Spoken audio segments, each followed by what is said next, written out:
Yep. Right. Good. Call the meeting to order. Please stand for the pledge of allegiance.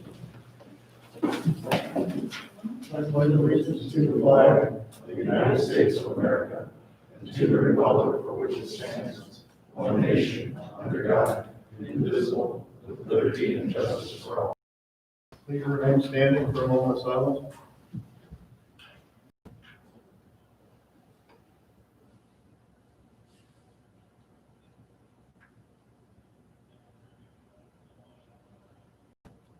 Thank you very much. Have a seat. Please silence your phones, other electronic devices. Hey. We're running a little late from closed session, but item number 2, citizen concerns on anything not currently on the agenda. Sir. Oh, yeah, Mark. I've been speaking with Mr. Markham about the issue of they want to replace their morgue at Unity St. Luke's, and I asked him to come here and speak in front of the board. So better to hear from him than second-hand from me, so please proceed. I'm Chad Markham, I'm the Chief Operating Officer at Unity Health St. Luke's, here to answer. But I'm here to talk about potentially a shared, more reconstruction project between the county and St. Luke's. The current morgue is located at 29th and Douglas in the old Easter Fields building. We have future construction plans where we plan to tear that building down and probably make parking needs to consider it, or hopefully do an ED project. In any case, we'll need to relocate to the morgue. A hospital like St. Luke's isn't required to have a morgue. We just really have to have a holding area. So in the construction, our choice is really to create a $90,000 holding area that we could then transport bodies to the state examiner, or we construct a morgue so that those medical examiner cases can be done locally here in Siouxland. Our pathologists would like to continue to provide those services to the county. The economics of it are, like I said, about $90,000 to construct a holding area. It's about $550,000 to construct a holding area plus any more. Part of the expenses is inside the hospital and things like hospital inside the hospital. Our proposal is to split the difference with the county 75-25. So that breaks down to writing our numbers to 345 for the county, the 90 plus the quarter, 115, so that's 205 that we pick up. So like I said, we're not obligated to have a morgue, but I think it's beneficial to have one inside of the state, and we'd be certainly willing to chip in some of our capital to make that happen. Any questions? If I may ask, what's the logic behind this 75-25? What? Just seems like it's something that if the county wants it, it's not something we're obligated to do, so it's okay. Time frame you would be wanting to pursue that? Yeah, great question. So for our construction purposes, we probably want to turn that into parking sometime in 22. So we'd be hoping to have the construction project done sometime in 21. We have those dollars budgeted in our fiscal year calendar. So hoping that the county can find the dollars if you want to proceed for the July 1st start date. We do a little pre-planning and then July 1st get going. What do you think the construction time would be on that? Could you get it done in 6 months? Good question. If we knew the intent and it was going to be in the budget, we could get going on the plan and have it designed. It's possible. The area doesn't require it's basically right now it's a meeting room space and there's a few walls that have to come down, but it's pretty ready to go. There's not a lot of deconstruction that needs to happen. What does every other county do? Some Take it to the state? Yeah, many counties don't have pathologists at all for any cases. So they go to the state.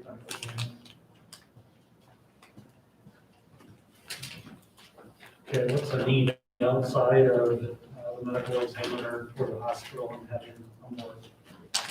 I know you're not required to have one of those at your lives or a hospital, you're not happy, they're outside. of Now, that would be able to also go to the state. Okay, so that's what you do, and alternatively, if that, So we just have transport costs.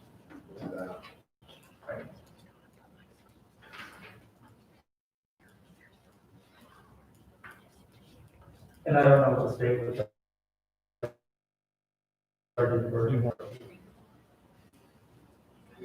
Probably different. I don't know.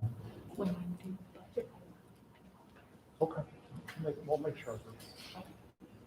It's kind of worth knowing, life expectancy of a morgue must be at least 50 years, you think, right?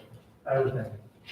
So you take the 345 divided by your 50-year, your life expectancy and see if it's worth paying the extra to transport and pay extra for the autopsy in Des Moines, or is it pencil out to keep it here? So, Yeah, and I didn't know from a financing perspective, I don't have any really idea how the county works, but directly was indicating that perhaps you have funds you could draw on in the future as a county project, and so we would be open to exploring a 2080 partnership if that would help the county be more creative in terms of how you finance it.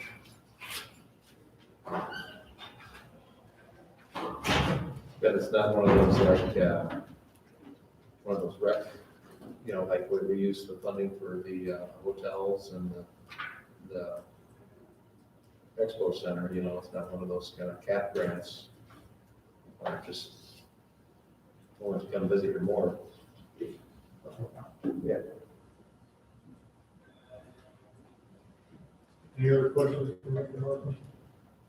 This was educational. I asked for him to be here on this topic because there's a conversation between Chad and I and Dr. Reiner yesterday, and I just asked him to show up and give his speech and let us know kind of what we're all looking at, so we're all on the, at least educated on this. So any other questions, please?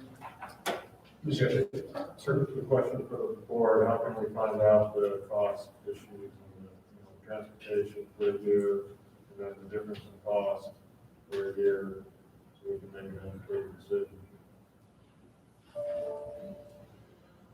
is that something that we can have either a budget analyst or medical examiner reach out and report back to us? And That hasn't done much else this time of year. no, he was looking for things to do, so. Fine. Yeah, I guess I find a consensus that we at least get some information back before we do much else, so. Is that something you can look into, Dennis, and I can get with you tomorrow? All right. Good? Thanks, Jeff. Thank you. Any other citizen concerns? Any looking for approval of the agenda? Move.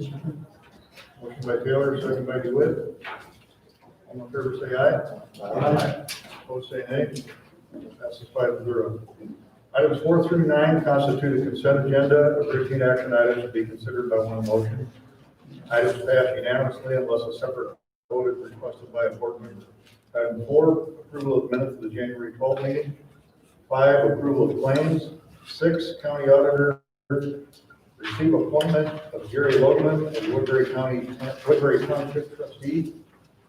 Juvenile detention, receive juvenile detention December population report. Human resources, approval of memorandum of personnel transaction. And number 9, board administration, approval of lifting tax suspensions for petitioners who failed to recertify their income or income does not qualify for continued tax suspension. Any questions, concerns about the consent agenda? I'll move approval. Second. Motion by DeWitt, second by Raddick. Those in favor say aye. Aye. Opposed say nay. Passes 5-0. Item 10, Sunlight Chamber of Commerce, approval of request for funding of the newly created Sioux City Regional Convention and Visitors Bureau. We have the smiling but masked Barbara Sloan. Well, good afternoon. Thank you first for the opportunity to speak to the board of supervisors. I'm here, I'm Barbara Slaughter. I'm here with my colleague Tim Savona. Tim is the chair of our newly created Sioux City Regional Convention and Visitors Bureau. So we just wanted to give you an update on what's happening with that. And then, of course, we do have a request at the end. So I'm going to turn it over to Tim. He's much more helpful. Tim. Well, thank you for the opportunity to be here. Again, my name is Tim Savona. I'm here as the chair of the regional CBD initiative here that we have going on. My day-to-day job is I'm the general manager for Spectra at the Place Event Center and Oregon Theater. And what we've done is we've created a regional convention visitors bureau to encompass all of Siouxland, not just Sioux City. We've been spending a lot of time getting this up and going. The board has been meeting since about September of 2019. We're making really great progress, really ready to come out strong, and then had kind of our final steps initiated for March, and COVID hit. So it took a little bit of a delay there, and we continued to meet virtually, just slowed down our progress. Where we are today, well, what a CBD is it basically is twofold. We want to work on behalf of the community to bring in bus groups, tour groups, things like that. So we solicit those opportunities in our region, whether it be South Dakota, Nebraska, other parts of Iowa, to come to our community to make day trips, maybe 2-day trips to get a night stay out of the hotel. Obviously, that's the main drive. To really be a resource for them and getting them to our community to check out everything Siouxland has to offer. The other piece of it is recruitment and attraction, of events. Things like a lot of stuff we've never heard of, some stuff we have, whether it be a regional archery tournament, whether it be a national caliber sporting event, large banquets, large conventions, things like that. Something that we would go after on behalf of Siouxland, our organization would go after to bring to town to benefit our community. Hotel stays, restaurant spends, gas station taxes, things of that sort. Most markets have a CBD. Sioux City, Siouxland has made efforts for a long time.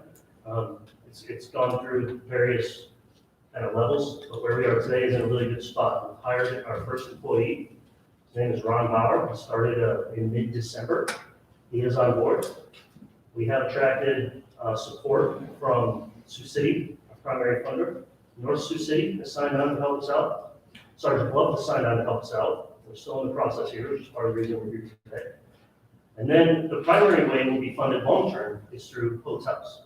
So we're currently working with hotels to get them to sign on for a 1.65% fee that would go on the bills of people staying in those hotels. We have about 10 signed up right now. I think we have 6 in and 5 literally in hand. So we're around 11. We hope to get that number to about 15 or so. We've had very positive conversations, obviously a lot of questions. But this effort's been going on for about 6 months, pretty heavy-handedly, and has gained a lot of traction now in December and January. Now that we're kind of coming back to a positive place. Getting started, it takes some money to get started. Sioux City has really pushed this approach as a city to the tune of $100,000 a year for 3 years. Helps us get operating costs, things of that sort rolling. And then hopefully we can go in the market. I'd like to just share an example of how this can be beneficial long-term. Just this past weekend, we hosted a hockey tournament in town. It was 14 teams, none of them local. They came from Maine, California, Texas, Florida, all over the country. There was about 225 hotel rooms per night for 4 nights. Imagine the impact that had on the Siouxland area, especially at a time like right now, well needed. So our hope would be to expand on that and go after things that maybe other people aren't, whether it be a beat baseball or archery or, somebody who threw out there a guinea pig, you name it, it's out there. And our hope is that we'll be the ones to go out and find what fits for our community, that we can attract and bring here and have found business and found revenue for our community. It's kind of it in a nutshell. Guinea pig day. It's like a convention. They bring them with trade them with freedom and what. Something for everybody. That's a matter for another board meeting, or just on what critter you use, I suppose. But, Any other questions for our presenter? So on the dollar request, was that just kind of a, guide point that as far as the 20,000 per year, it talked to Dennis at all, or? Yeah, we put it out there, our thought was, we were trying to consider the various assets or the conversations at hand. So Sioux City's on board for 100, North Sioux's on board for 10, Sergeant Bluff's on for 5. Kind of looked at kind of size or, who would benefit or how they benefit compared to, what we're looking at. Sure. That's kind of what I'm looking at, a cost benefit analysis here at the county. Obviously, we do have a benefit because we'll get better, sales tax revenue. But, we only have the sales tax revenue source, which is, the 1%, which goes to various things.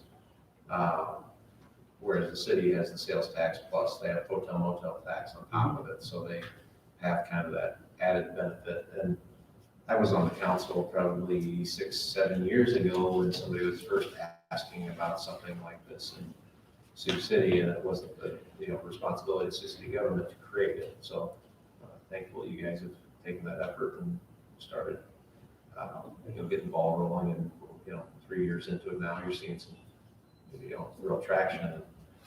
On the county side, I was going to ask Dennis where he thought we should be, or what kind of amount he thought was appropriate, if it was 20 or 15 or even 25. I don't know. That's kind of where we are, where we've been. We're looking at paying down some of the that's on the item today here for the training center, paying out some of that.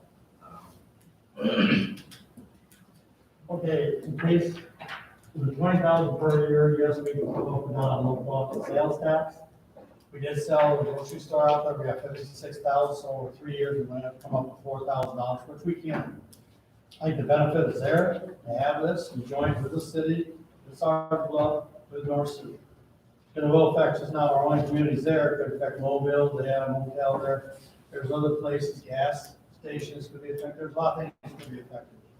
So that 20,000 a year, or I'd like to go the years, but one question to ask, can we pay it all in one sum? That we do have money available to sell the grocery store, but I think we should do what other entities are doing, split over 3 years, 20,000 a year. Mr. Chair. Yes, sir. So the 3 years, eventually you want to bring on this destination marketing fee, which will cover a certain percentage of operations as a goal. Do you think 3 years is the time it'll take to get to a stable, that fee covers a stable portion of your budget? Do you see that happening as soon as you get a hire and get working in year one? We believe that 3 years is a comfortable window of time to give us the turnout year over year, but we're not certain what that will be. So as we get, even if 2 years in theory, we'll have a full year of collection on all things, and we really don't. But our hope is that 3 years stay, and we're confident we can accomplish it. How many hotels would you aim to have charge this fee? Yeah, we're in the neighborhood of 15 is where we think it'll be. I don't think it'll be more than 20. It'll be around 15. It's voluntary based. They see the benefit. Obviously, they're getting on board, and it's a wide range of hotels are on board. Not just one style property or one price point of property. It's various ones, because reality is the events will have different costs as well. Some might want $50 room nights, some might want $200. So the more variety you get, the better. I remember one of the people that had reached out at the time was one of the owners of the Ramada downtown. So that was probably, most people, maybe the last hotel they'd expect to ask or, be a part of it. So there is interest from all different owners. And I know that most places I go when I stay, there's that extra fee on there. So it is kind of unique to see that other communities have been doing this and we haven't been. I do have a question as far as your organization. Is there paid staff on the organization? So our board is about 10 people right now, all unpaid, all volunteer-based committee members. We have one paid employee that just started in December. Okay. Related to anybody on the board? No. Okay. related to anybody on this board? No, moved here from out of state. Okay. Passage. Making sure we have that out of the. You know, the public accusations here, so making sure we have that established.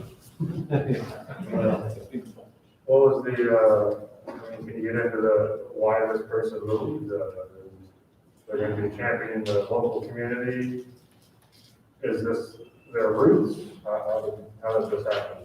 That's a good question. We put out a post for a job, and I've had a number of people apply. In the times, a lot of people out of work, so we have quite a few candidates kind of show interest in. We had a group of the board acted as a hiring committee, went through a series of interview processes and had people submit videos and things of that sort. And this individual really just kind of shined in that process, but also with past experience. So no roots to Siouxland per se, but roots and experience working in this nature for other CDD visit city destination organizations. So has experience working in those regards in at least 3 states now. So Yeah, the larger markets or smaller markets? both. The one most recently was smaller, was Eau Claire, Wisconsin. So really found a way to, cut things down. And what we hired is what we call a destination manager. So it's kind of a marketing role primarily right now. As we get situated, our next step, hopefully soon, will be to hire an executive director who, again, hopefully will have significant experience working in a CDD or a visit destination organization. Dennis had something. Yeah, one more question. South Sioux, they have a beautiful hotel on their side of the river. Will they be included in this? We are working on South Sioux. We had made some really good headway, and we're kind of in unity prior to COVID. With COVID hitting, it's made some challenges across many platforms. That's one that we're still working towards recovering. So the answer is today, no, but the conversations are alive, they're positive, and we hope that they will add on. The tricky thing there is that they do have their own. So they have their own CDB organization and stuff. So we're trying to figure out how to navigate that best. Okay. So I guess, What other nearby CBDs are That's the only one we have. Does Mars have one? Lamar's does have Mars has one. so a concern I had on this, a lot of times organizations start off, like this, good intentions, but then within 3 to 5 years, end up 90% of their budget, 99% of the budget is just the staff. So how is a board or in your founding documents are you going to make sure that you still put X amount percentage into the marketing side of things rather than just eventually the staff? Yeah, I think that's where having a board with the, kind of the variety that we do is beneficial. We won't be able to show any results, and there won't be any purpose of doing this if all our money's tied up in personnel.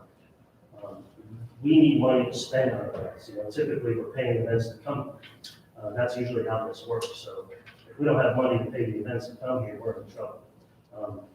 Unofficially, we feel like at full capacity, we're at a staff of 3.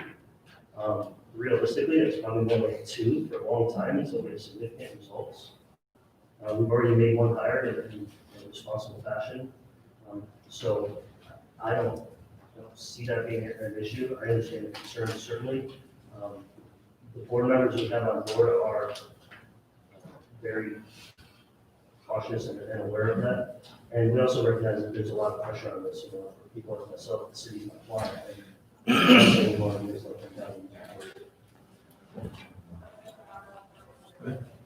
Here, if the board decides to do this, it'd be preferable start this fiscal year because we have money on hand to start this year.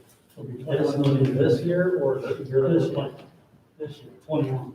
yes. It'll be 21, 22, 23, we do 20,000 a year.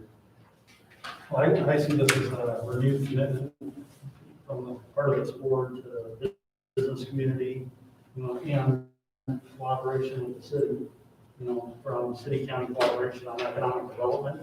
That we participated in to city-county cooperation on jail. So I think this is a good thing. I move that we $20,000 each year for the next 3 years, starting this year in FY '21 and local option sales. One second. One question. Sure. Are you based, or your office is out of the Chamber building? We're currently residing in downtown Portland's building. That's where our home base is right now. Is that where you plan to stay? For a while, yeah, they've been kind, they have space, so we have a use agreement with them, free of charge. So, price is right, location's right. Motion by Taylor, second by Allen. Any other questions? I just want to reiterate to the public that when we use something like local option sales tax, we want to try to encourage more economic development and growth, because that's the idea behind local option sales tax, is that when you're using that sales tax revenue, it encourages more sales tax being spent in your area. So just again, the explanation of the funding source for public paying attention. That's all I want to say. Good. Those in favor say aye. Aye. Opposed say nay. Passes 5-0. Florida, please, Mr. Chairman. I met Tim first time this year when we were looking for polling places, and we actually floated the idea of using the Tyson Event Center as one polling place there. And they were very cooperative and willing to work with us, but I got my head taken off when I presented it to the party. It was, I sure appreciate your cooperation. Many venues are able to do that. We really appreciate the support. Yes, thank you very much. Item 11, the county auditor, discussion and approval of AP automatic payment agreement. Michelle Staff, Deputy Auditor. On your screens or on the screen behind you, you see page that represents what I'm going to talk to you about right now. We've been looking into automating our accounts payable process, which means that we would like to start offering ACH electronic payments to vendors and card payments to vendors. Now with our new Tyler technology software, there is a company called Invoice Pay who has partnered with them to provide a service for the individuals who have Tyler, in which they will analyze all of our vendors that we used within the last year to determine what type of payment the vendors would prefer. Do they prefer to receive a paper check, electronic funds payment via checks and accounts, or a virtual card payment? They looked at our past year's information, and we issued about 8,236 checks during the time frame. And most of the places that you'll look at, they estimate that $3 is the cost to issue a paper check. And we issue all paper checks, with the exception of maybe about a dozen or so that we would use EFT payments. So that brings the cost of $24,780. That would include stamps, papers, employee staffing. Another thing that's come up recently is that the IT department no longer has a stuffer, so we have to have one of our employees manually stuff all of the time every week when they send them out. So with this in mind, they analyzed the past year's worth of vendors, and they looked at a database they have. And there's a lot of vendors that are already on this virtual card payment plan. So the second set of columns there is going to show what they anticipate our cost would be if we use the invoice pay. So you'll see the number of checks goes down with automated checks to 2,471. Invoice pays charges $1.35 to mail checks out on our behalf. The virtual card payments, based on what they currently have in their files, is businesses that use the virtual card system would increase to 1,805, and there's a zero cost for that. And the ACH electronic funds transfers would increase, they anticipate, to 3,960, and they charge 28 cents for that. So they anticipate that the cost for this program would be $4,444. So on the bottom there, you'll see the savings would be $20,000, taking into account that we currently send out paper checks. They also give a rebate for the individuals that use virtual card payment, that would be applied towards our cost. And down there, you'll see the total rebates anticipated to be $5,681, $6,944. What was the rebate for, you said? It is for the individuals that use virtual card payments. So they give us a 0.25% of the amount of the virtual card payment in rebate back that we can apply towards our title bills. Annually? Yes. That was the $1.35. No, that's free. The virtual card payments is no charge. So when they invoice, they don't actually invoice us for the cost of $4,444. We actually give credit to apply towards our Tyler products that we currently have or what we may have in the future. I did have the agreement reviewed by the county attorney's office, and they did have a few requests, which they invoice paid did comply with those requests. And the version that you have here is approved by the county attorney. So I would recommend approval of using invoice pay. It takes about 12 weeks to implement it. We would send them a file and then they would take care of all the payments. So who all are we paying with this? Is this just employees or? Well, no, it's not payroll, it's the vendors that you approve the claims every Tuesday. So every Tuesday we send a file to invoice pay, and then they would have on file with the EFT information and all of the information. They also advise that we're indemnified from fraud, so if there is a fraudulent event, then they assume responsibility of that. That was my next question, actually, so, yeah. Sure. So where, first off, thank you for this, both, Pat, it seems like a no-brainer. Is there any downside to this that you see? I really can't see a downside. We can still, if we choose to issue checks on our own, we still have the process, we still have the ability. If we want to choose that we don't want to send a certain file to be sent by them, we can do that on our own.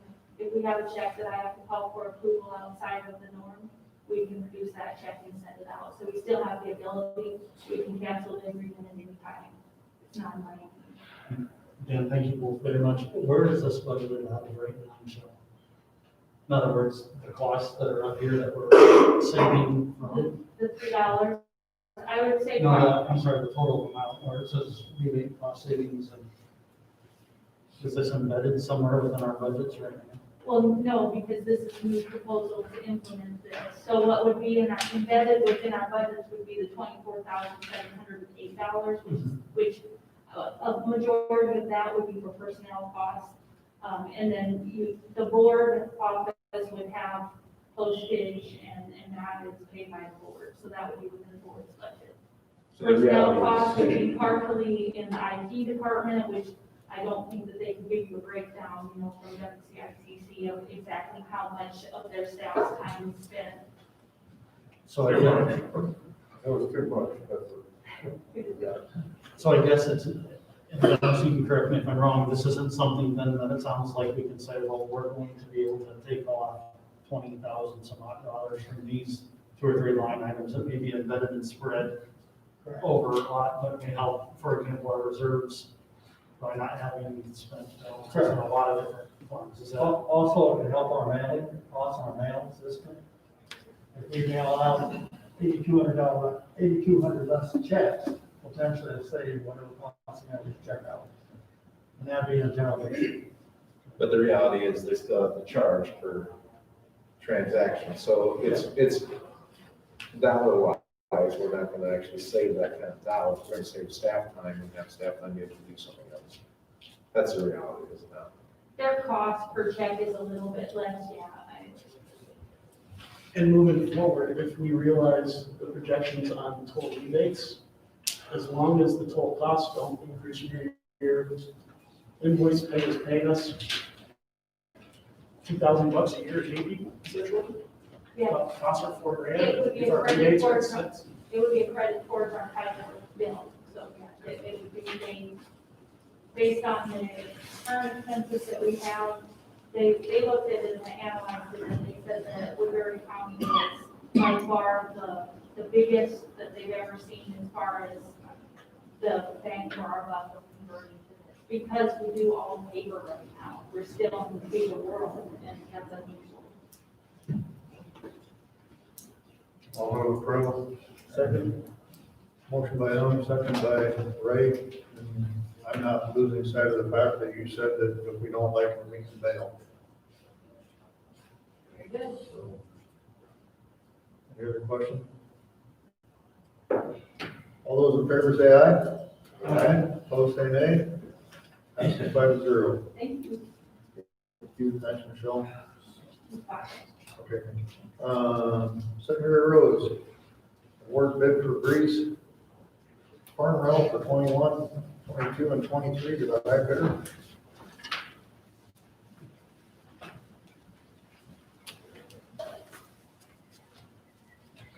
Looks like we have two bids. First is from Kyle and Kelsey Schneckwald.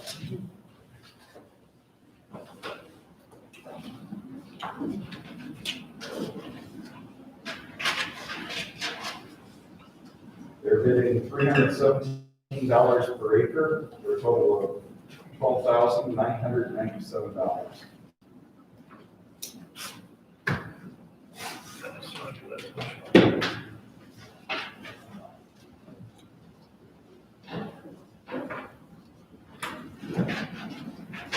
Second one is from Bruce Williams, bidding $350 per acre, total $14,350 per year.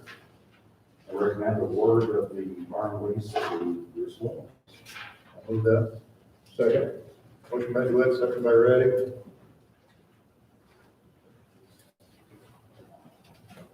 Pretty substantial farm. Any other comments?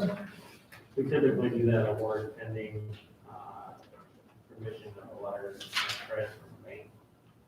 From the furniture. So it's probably good to make that part of the motion. I think this is the current furniture. Yes, it is. Can you amend that? Mr. Can we just do the first one, just to receive the bids? Oh, all right. Move to receive the bid. Motion by Dewitt, second by Ray. Sorry? I thought it said, I didn't hear. You did. Okay. I will move that we award the bid to the gentleman Bruce named Williams, pending the letter of credit from his bank. we still gotta do the vote on the sheet. Oh, I'm sorry. All those in favor, say aye. Aye. Opposed, say nay. 5-0. Now second the motion. Motion by DeWitt, second by Reddick. On the second item. Any other questions or comments? Is that adequate, Mr. Goode? Yep. All those in favor say aye. Aye. Opposed, say nay. Passes 5-0. Thank you. Board of Supervisors.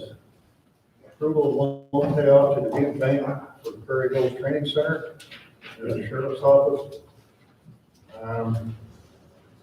Sitting here one day last week with Mr. Butler and on the phone with Mr. Taylor discussing financial issues and so forth, and it was brought up that maybe, though it's a smaller loan, saving us, I think it was around $103,000 or $4,000 for the balance of this year, and the rest of next year, money coming from gaming, that we pay off the training center. One more tidbit is that the bank pays for all the finance fees and stuff like that. We transfer ownership to us. Was it got us a total savings of around $6,000 in interest. Correct. Money coming from general basic reserve.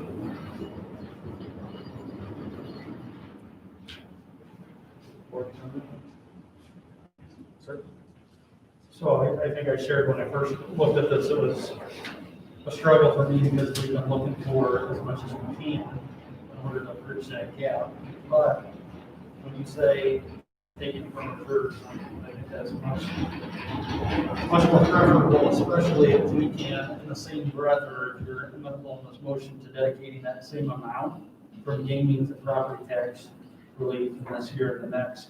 In other words, if we're going to free up gaming revenue, that we dedicate it to property tax relief, while at the same time taking from reserves. And I think that would make sense. Unless somebody disagrees.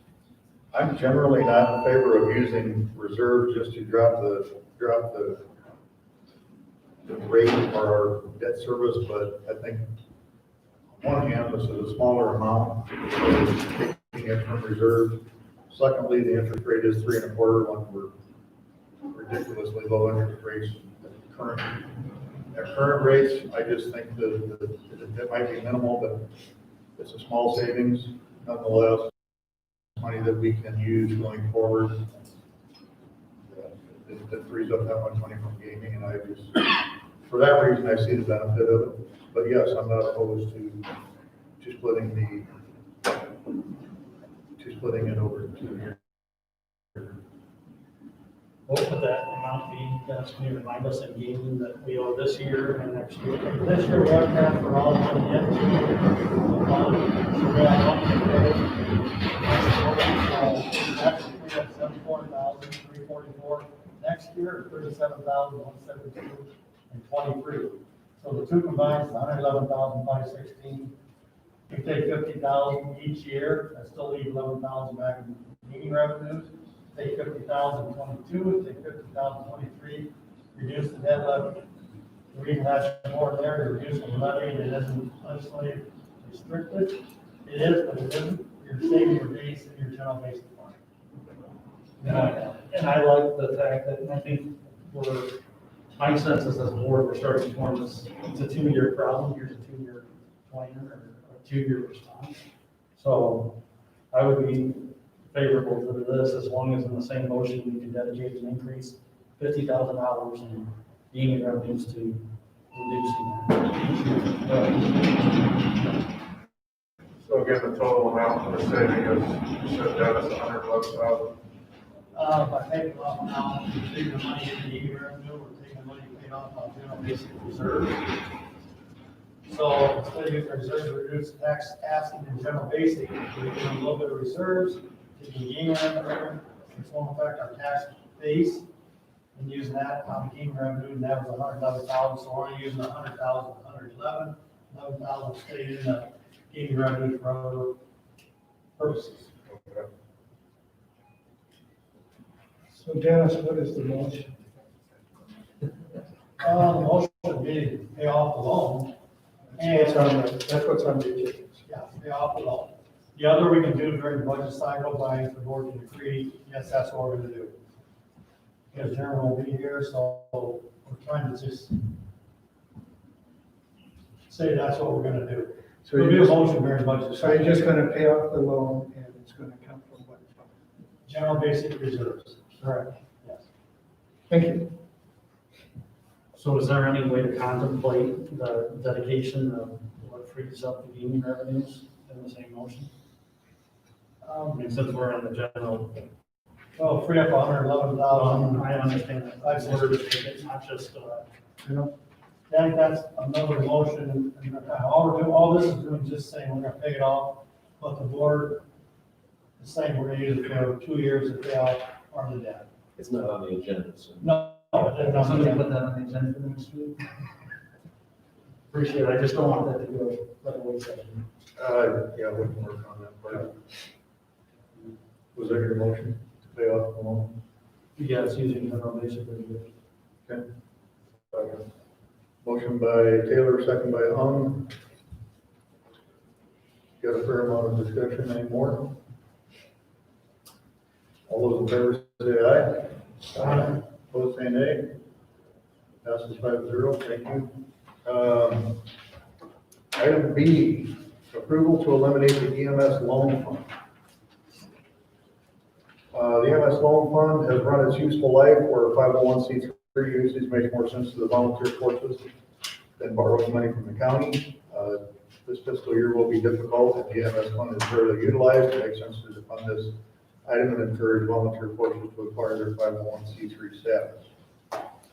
It would add approximately $204,000 to debt service budgetary usage and wish to split the proceeds over 2 fiscal years of $102,000 per year for 22 and 23.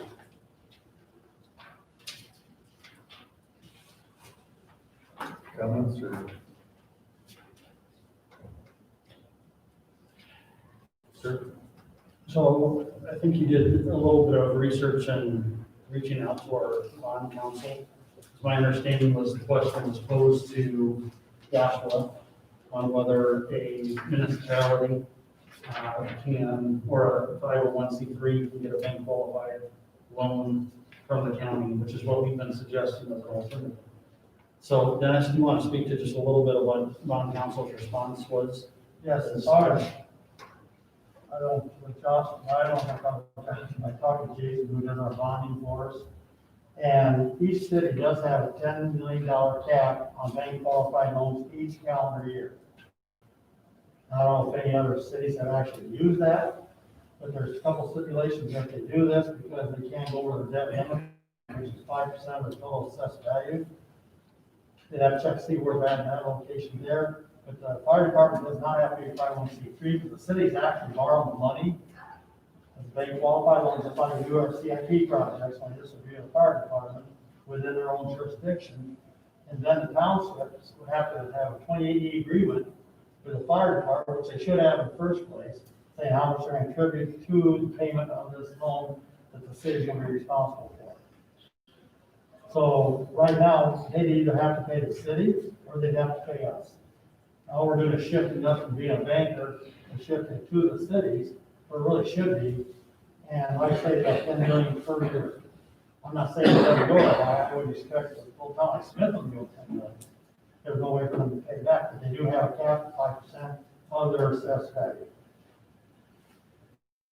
So my understanding of trying to get each of these entities to have a 501c3 is that that's not really necessary, because these municipalities can go and get above qualified rate themselves.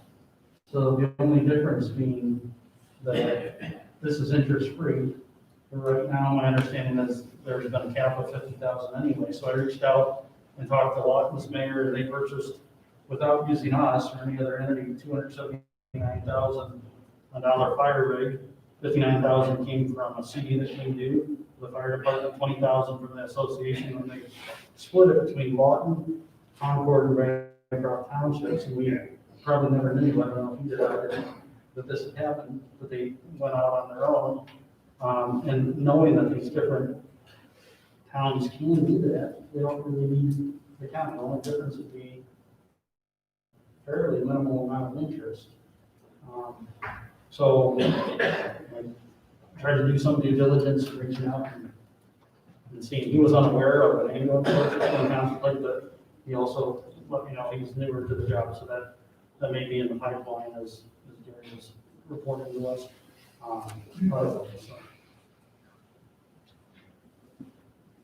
Dennis, do you know of any cities within Woodbury County that are very close to their debt capacity? Does that apply to anyone? Yeah, I'm not really aware of it. A lot of them have revenue bonds, there are tax support, there's water bonds, there's sewer bonds, things like that. As far as I know, I don't think that. So if we went in this direction, none of us foresee a city needing to do this and not being able to because they have maxed out their credit, so to speak. And, yeah, that's correct. Okay.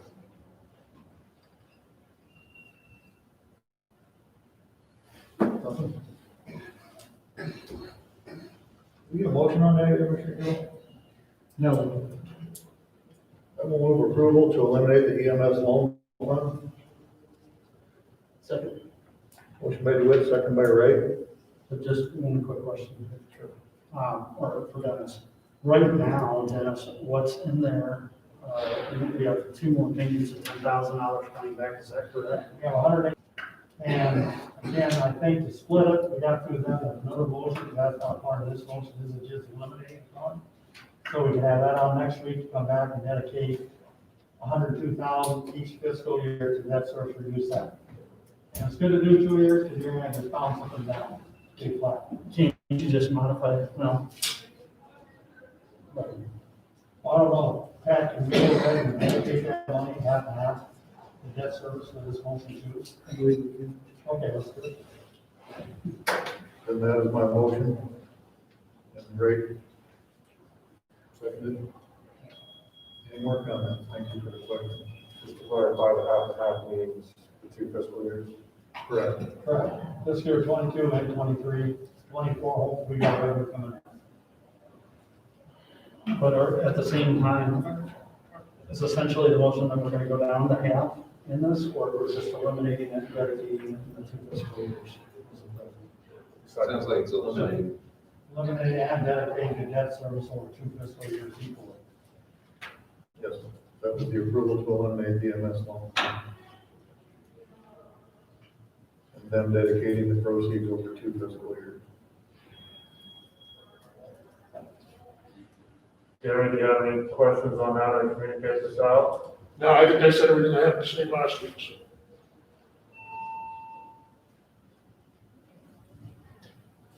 All those in favor say aye. Aye. Opposed, say nay. Passes 5-0. Item 14, community and economic development. Oh, wait a minute, we're early on that one. Yeah, 15 minutes early. All right, reports on community meetings. You're too early. We're early. We're gonna stand there for Can we 15 not minutes. do, C or D? Or not set times, just the public hearing for the, rezones. I think I'd be more comfortable doing it in order at 12:45, wouldn't you, or you feel differently? You can do, C and D. I think part of the problem is they're not listed under separate headings. Oh, They're really completely separate from the public hearing. These are different issues. I couldn't really hear you. Sorry, David, can correct me if I'm wrong, but it's a completely different issue than the public hearing that's a set time. They probably really should be a separate heading on the agenda, but, they could be considered independently. So you're okay with doing C&D, yes. which one? C&D. C&D? Okay. Approval of resolution waiving subdivision jurisdiction.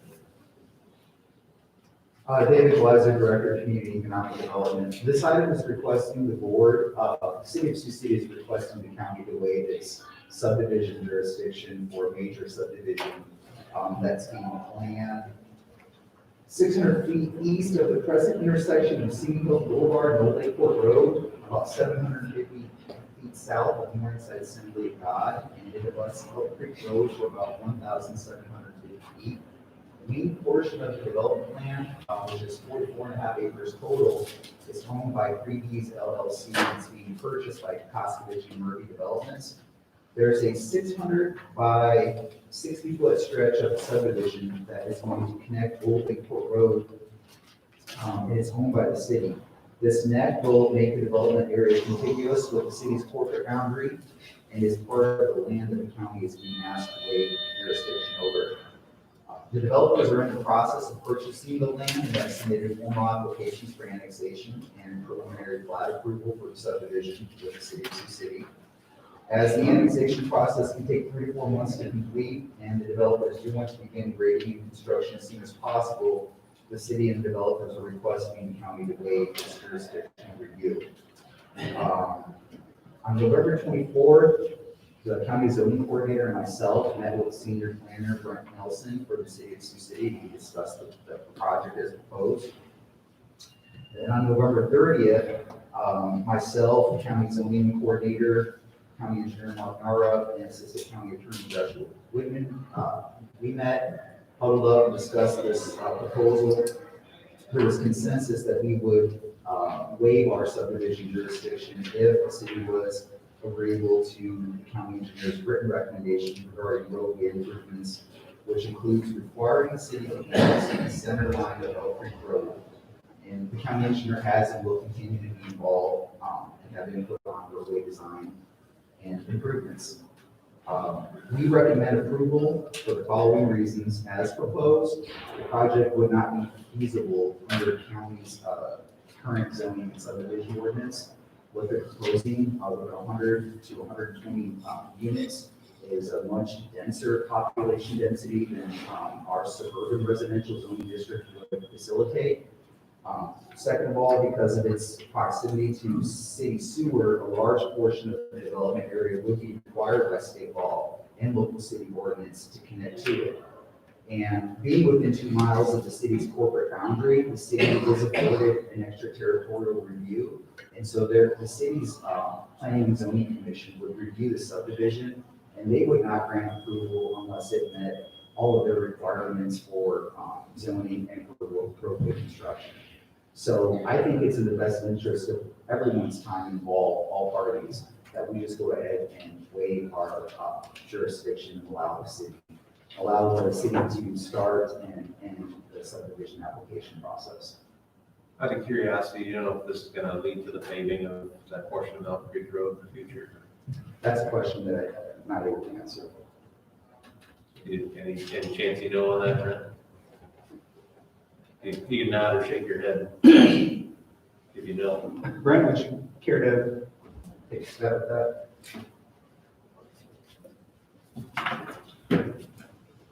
I just asked if this leads to the paving of Elk Creek Road for a little ways.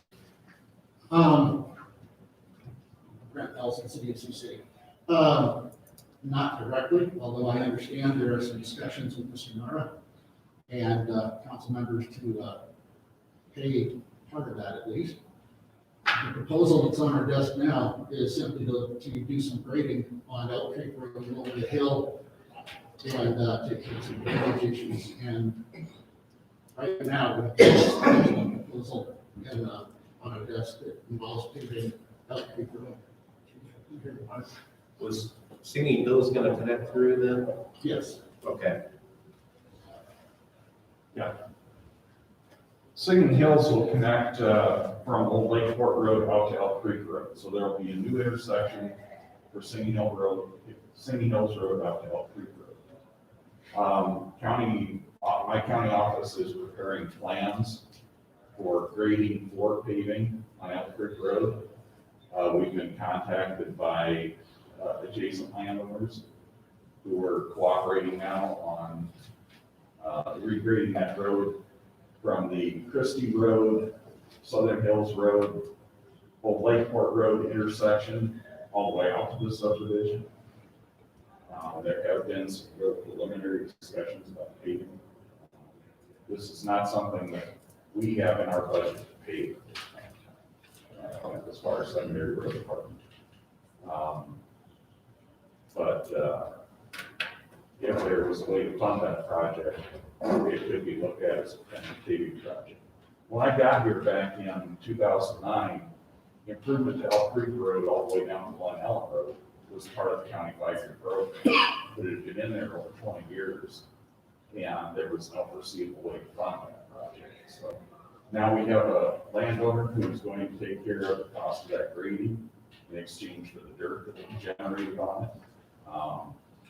We'll have it to a paved road standard, and then it would be a matter of working with the city and adjacent landowners with possibility of paving. The Rocher Path, which lies south of here, is a road that was graded and paved using a secondary road assessment district.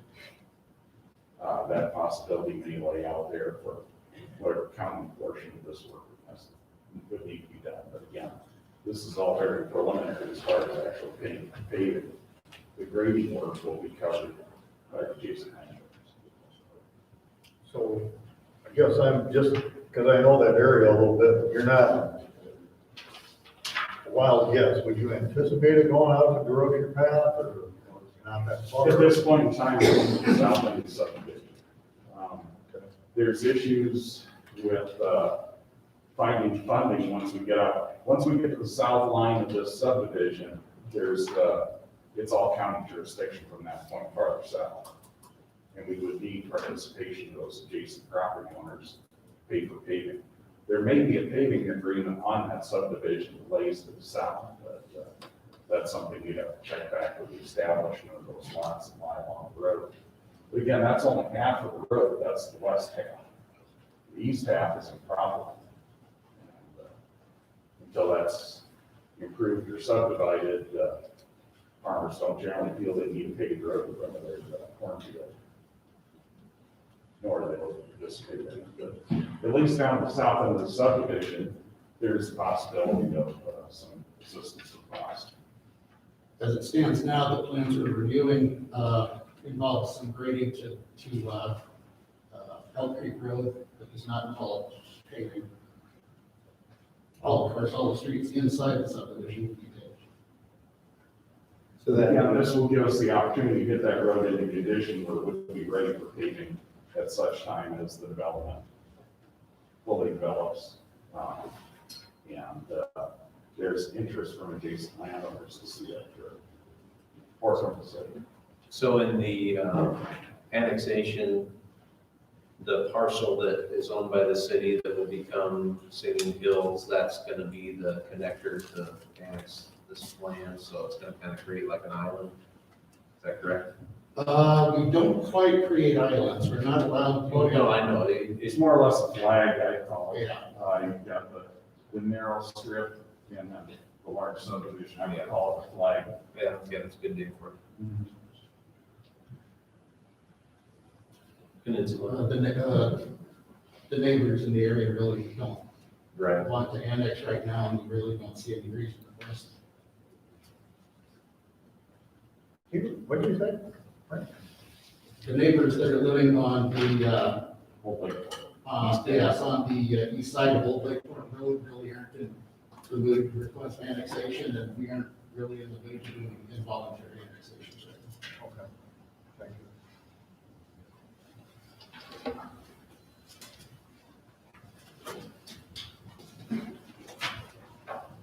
Any other questions for Mr. Glazer? How many years is this looking to be completed? Sorry? How long is it gonna take to be completed? I'm on, right? 5 years. 5 years, okay. major partners of the developers. Thank you.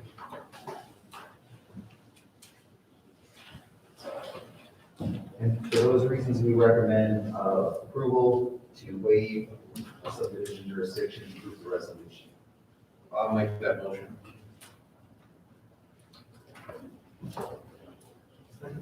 Motion by Reddick, second by Wright.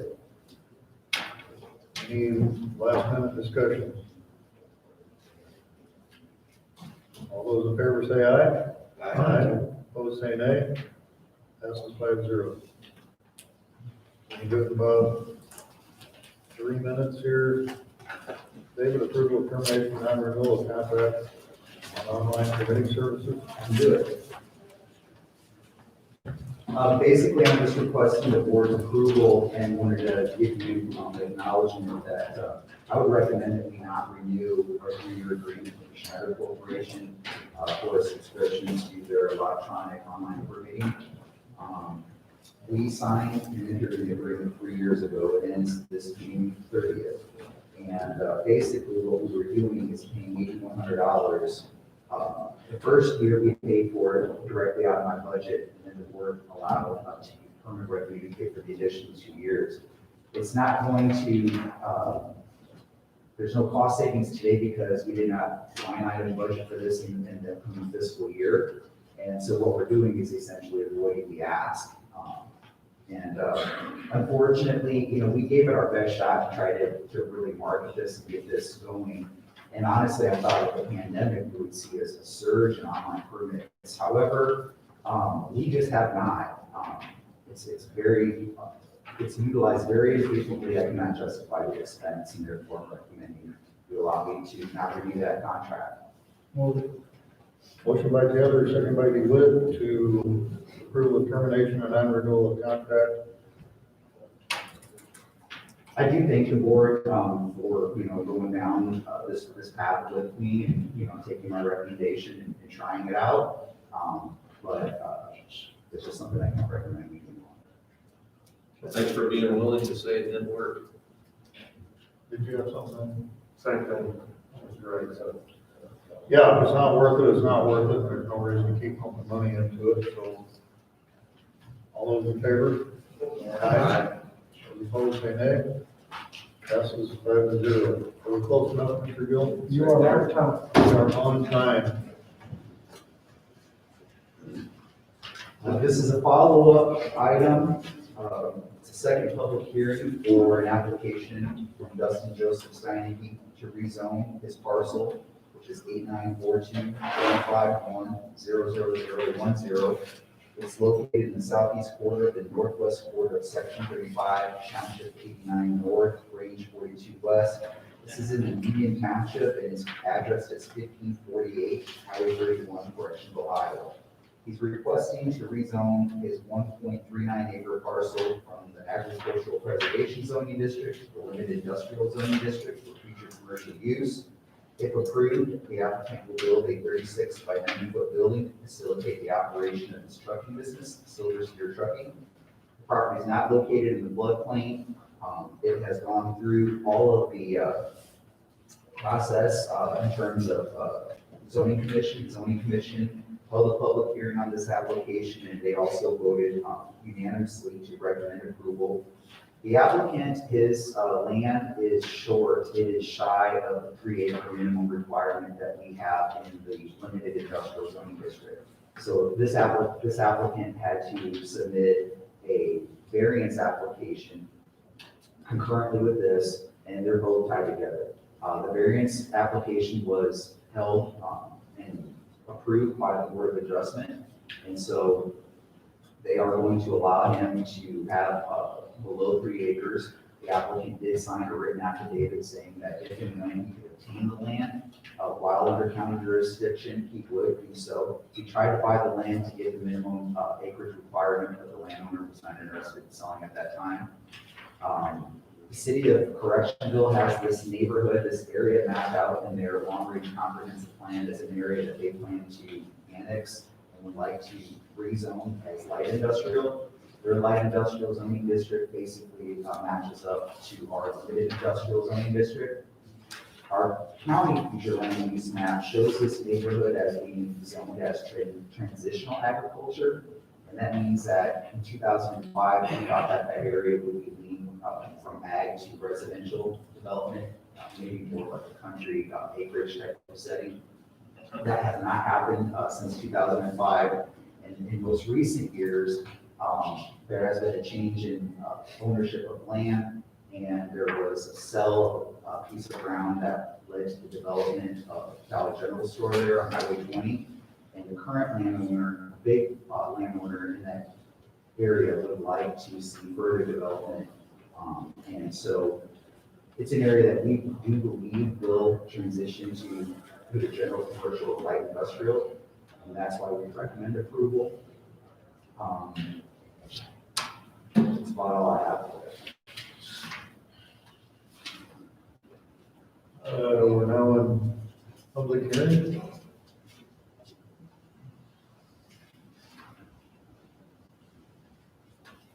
Anyone to speak on the public hearing?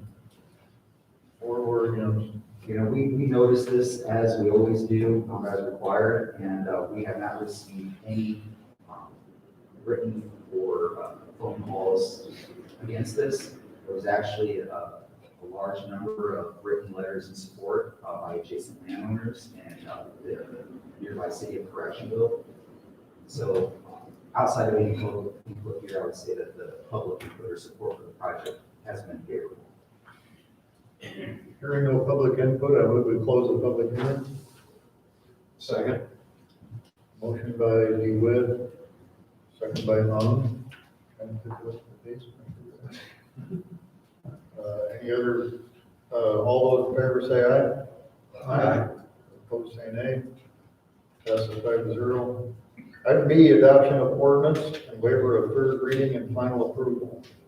Because we have not had any public comment against this project, it'd be my recommendation to the Board of Supervisors that we waive the third reading and just move to adopt tonight.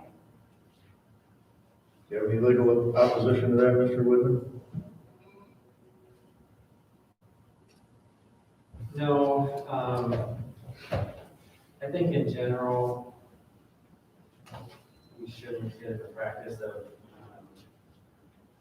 doing a lot of waiver readings. However, on a zoning issue, when we've had 2 hearings and there hasn't been any public input on both of those, I think that's the sort of situation where the legislature envisioned for waiver of third reading. So David did consult with me on this, and I think it would be an appropriate use of the waiver. I will move for the adoption of the ordinance. Second. Motion by DeWitt, second by Ray. And that's waiver. And to waive the third reading, yes. And final approval. Thank you. Any other comments, questions? All those in favor say aye. Aye. Opposed, say nay. Passes 5-0. Thank you. Thank you. Number 15, any reports on committee meetings? I will start. Obviously, we have Mr. Markham here today, just on a brief statement of the mortgage issue. I think as agreed, we're going to try and pull some more information in. Things are still moving with Rolling Hills. In fact, we have Dawn on.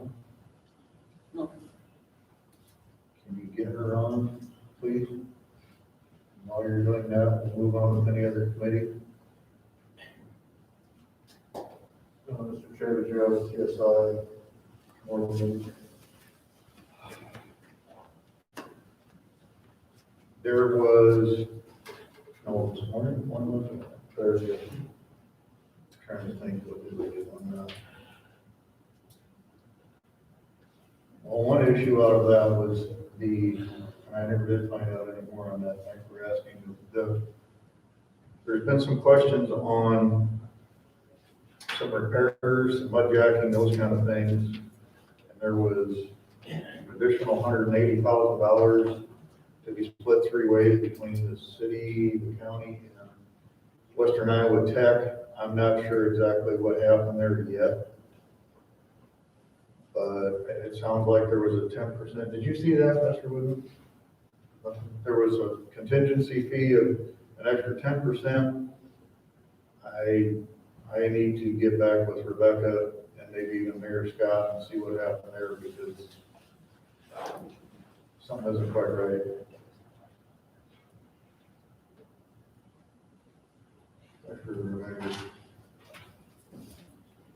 I guess I could bring something up too. It was in our Simcoe discussions, we were talking about our financing and operations and everything. Of course, one of those things under there is that West Coast Initiative that was brought up at our budget hearings. We put 2,000 as a county into the West Coast Initiative. So I don't know, did Michelle call you, David? Okay. So, and I also had I've kind of been working with Simcoe to facilitate a couple other things. One of those being the water trail plan that you may not have caught this, but last year I was talking about starting a water trail in the Louis River, potentially starting up at Cherokee and going all the way to Monroe County. But I want a meeting kind of facilitated. Simcoe can help facilitate because we're a member, they are members, the Cherokee and conservation departments and Monroe as well. Stand by, Don. Yes, I actually, sorry, Dave Kleiser, Community Economic Development. I just submitted to the board office today an agenda item for the Iowa West Coast Initiative, Northwest Iowa Regional Marketing Grant. Just as an informational item for next week. Is that? No, it's an ask. Oh, well, they already, We already have them in there at 2,000, is it a request for more? For fiscal year 22, yes. Oh, okay, so it's the same amount, though, correct? Yes. Yeah. And then Michelle and I are meeting later this week for those other 2 items. Yep. Thank you. Welcome. Okay, Dawn? Hello, Dawn? Can you hear me? Yes, we can. Can you bring us up to speed on where we are with all things Rolling Hills related, please? I'm sorry, I couldn't understand you. Is this Rocky? Yeah, that's Rocky. Can you bring us up to speed on per cap, issues like that for us? I have a hard time hearing Rocky. It's coming across muffled. Are you just my budget information or? Yes, can you give us budget information, please? Yes, so I realized that you all have received the budget report from Heather, and I also sent a spreadsheet similar to what I had provided to you last year to help you set a levy for FY22. And so the one I'm going to be referring to is the Excel spreadsheet that has the blue heading at the top, and it shows the different figures as far as 21 and 22 levies and ending balances. Do you all have that in front of you? Yes. Okay. So as far as, if you look down to the right side, there is 2019 population, the smaller box on the right. The 2019 population estimate for Woodbury County is 103 and 107. And so there's going to be a little bit of a higher amount than what you have in your budget report for the per capita estimate to the region, because that one they utilized, if it was MSA, it doesn't, it's okay. It was the 2018 census that was used, and now we have the 2019. So it's a little bit higher than what is in your budget worksheet. At $4,021,173. And then I just wanted to know what your maximum levy could be if we were to go to the max next year. I believe that the board will probably land on a $39 per capita target. We have our final budget meeting on January 28th, and that will determine what you will be providing to the region through distribution for FY22. So then going on to the left side, the budget numbers that I plugged in were the numbers that I consulted with Michelle Gap on. She did complete 2.75 increase for staff wages, and then of course the benefit packages and the mental health advocate costs, plus your distribution. That's at $39 per capita, which result in a $4,374,201 total budget for mental health services next year. And below that, you can see the revenue, which is your total salary coming back to you from the fiscal agent, so that you can draw out of that fund for the fiscal year. So in terms of a levy recommendation, at the top, I just want to walk you through this so that you can understand where you need to be for next year. I want to remind you all that in the past, we've talked about the legislative mandates that the regions and the county balances all have to get down to a 25, it used to be 25%, but now the threshold is a 40% fund balance as an aggregate collectively. So this is the budget year, FY22, that at the end of 22, our regions plus all 10, well, it'll result in 10 counties because of Pocahontas County joining us as well. We all have to be below 40%. And so we have been striving within our county balances to get those down. And we're working towards that so that we don't have to go down that path, because I think it would result in fiscal nightmare for the region. Because any money that's above that 40% would have to be attributed back to the individual counties in FY24 in the form of property tax relief. So I'm trying to avoid that if we can. So at the top here, you've got your ending balance, and this was what I took off the gap report on the Department of Management website. So it is accurate. It's $60,221 for June 30th of 2020. And on your expenditures, your 2021 expenditures of 4.1 million, and then your revenue that was paid to you from the fiscal agent added back in, plus the levy that you set for 2021 will result in that same ending balance. So you levied exactly what you needed to meet your estimated expenditures. And then from that ending balance off to the right, here I added in your expenditures, so that will come off of your ending balance, and then adding your revenue, your salaries coming back to the region, and then it results in a recommended levy of $3,970,953. So just a little bit of an increase compared to where you are currently at that $39 per capita. So you see that this ending balance will be zeroed out for 2022 as a result of that legislation. And with Woodbury County maintaining 4 employees for a county that are contracted with the region, you probably do not want to get into this scenario because the region pays salaries at the end of the first month of the fiscal year. So in order to have enough money to draw out of that fund, you probably need some level of balance. So my recommendation, Dennis, would be once you set this levy, that you probably bring it up by about $20,000 so that you end 2022 with enough money to be able to draw salaries out for that first month. And then you'll receive the fiscal agent payment that will carry you through the rest of the next fiscal year. So, any questions for me regarding these numbers or the $39 per capita, anything region-wise?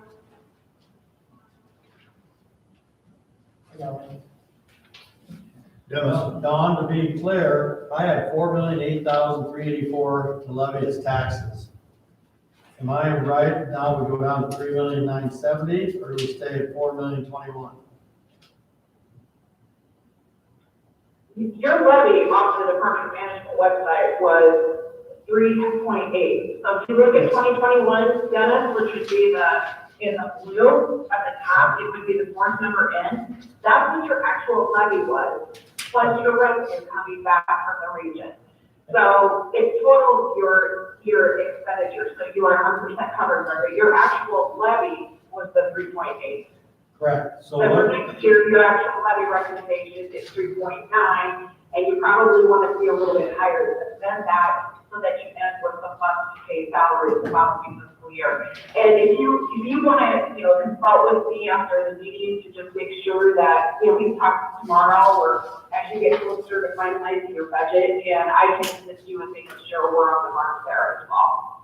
Okay, I was just getting confused with the 39 per capita target, 4,021,000, and then we have up there 22 levy was 3,970,000.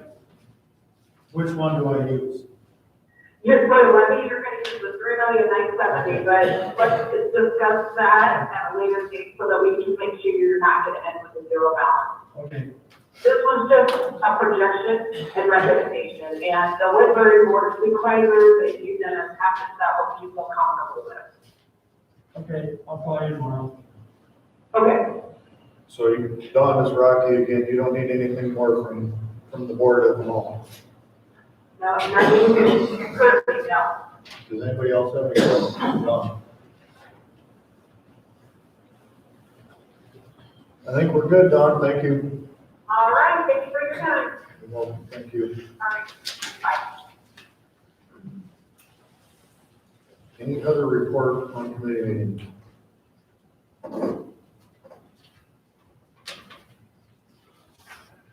Round 2 of citizen concerns.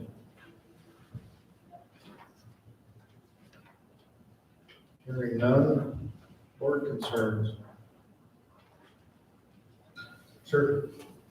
Just a couple of things. I'm appreciative of this board and all your help and support as we go forward. And just want to encourage you, and it'll be up to you all, but I would recommend seeking a replacement. Simply as it's a 5-member board with the number of committees we have. And I think that it's set up as a 5-member board for that reason. And my encouragement, I believe in 2015 between Matthew and Mark Munson and myself, we took a different approach, meeting time that you see in place and more detailed agendas, meeting in the rural communities and long-term planning and the relationship between county and city government. So with that, that would just be my recommendation is to seek somebody who may believe in those things, including keeping an eye on property tax rates and going forward with mental health services. So, and then just very thankful for each of you and your support in doing this, and appreciate it. Comments for Mr. Taylor, well wishes? Wish you well. It's almost like a high five. So we meet again. Bless your heart, Gary Taylor, for serving your country the way you do. Any other board concerns? As far as board agenda items, I believe we are done. We will move on to budget review for discussion for FY '22. Does anybody need a 5-minute recess, or shall we move forward? We are moving forward. County Services, Regional Distribution. We just did that. We did? Yeah, we're on. Oh, there we go. Both of you. County Auditor. Can I just ask one question? Absolutely. So do you all know, and I know Rob, you said I'm really, is the 39 a recommendation at this point, or is that kind of a to-be determined yet on the per capita? I think 39 is probably, as I said. 39 is where, I mean, I think as Woodbury County sits in discussions with both Dylan and Dennis, I think that's where we're reasonably comfortable. We're very resistant to going to the maximum at this point because it does seem to be kind of a 2-year, almost another 2-year issue at some point. I think that 39 is going to be comfortable for us. And I'm not happy about going up, but it is what it is. And just maybe it'll take this Dennis, but we come up with a 4.21 million based on that 39 per capita, right? But am I hearing possibly that in order to bring any carryover fund balance that we might have, plus what we need to levy, that we're not gonna actually be levying? No, we're probably another 3,970,000, which is the number on top, Okay. plus 20,000 she's recommending. That's always the difficulty, because it's, sometimes we confuse levy with per capita, so. Right. We need to. That's what we got to create. How we create it is up to the board. So we got to do that. Good, thank you. Okay. County Auditor, page 9 to 12. So Dennis, was there any action they needed to take on that? Just received recommended capital, and I will call tomorrow, make sure it's 3,000,009. And they did use 2019 estimate, which is used for all the counties, so it's fair. Report was 102,776, so it went up a little bit. Okay. I'll move to receive the estimate. Second. Motion by DeWitt, second by Taylor. Any other questions? All in favor, say aye. Aye. Opposed, say nay. Passes 5-0.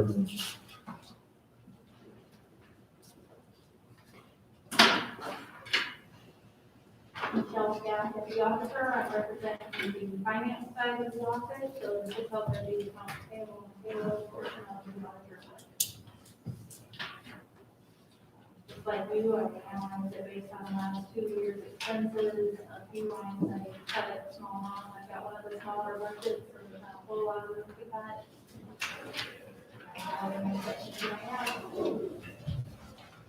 This starts on page 10, expenses 1 through 12.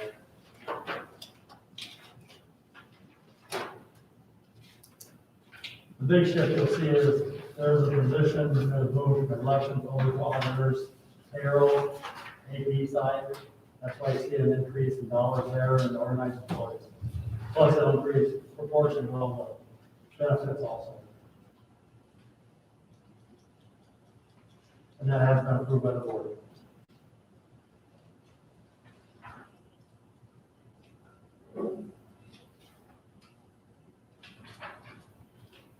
Michelle, on page 11.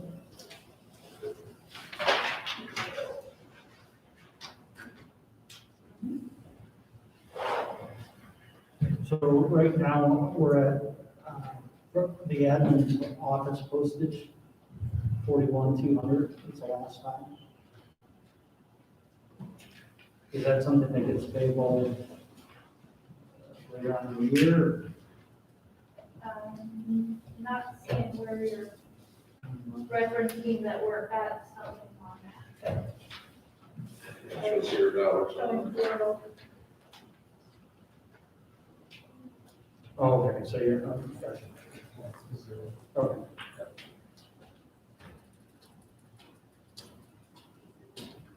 So past 6 months, no longer needed that. Thank you. So basically, the 79,000, was that the employee is the grand total of it? Yeah, that is basically the employee moving the new employee from one office side to the other side. Almost received. Motion by Reddick, Second. second by Taylor.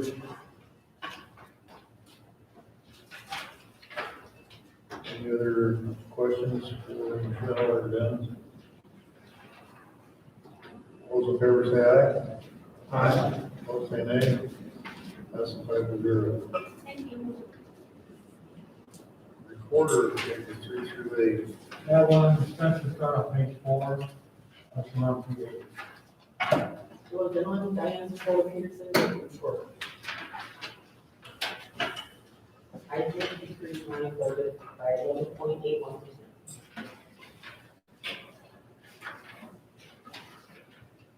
And the biggest part of that was because, the year before, we did not get billed, we did not get billed for,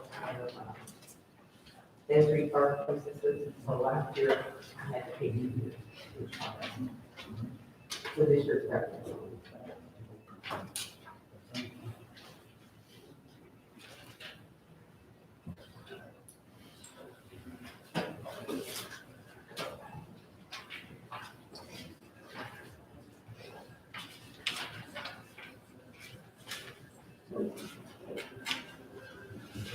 I will move to receive.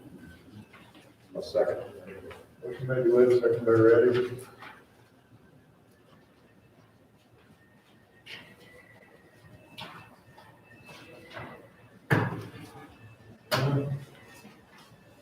All those in favor say aye. Aye. Opposed say no.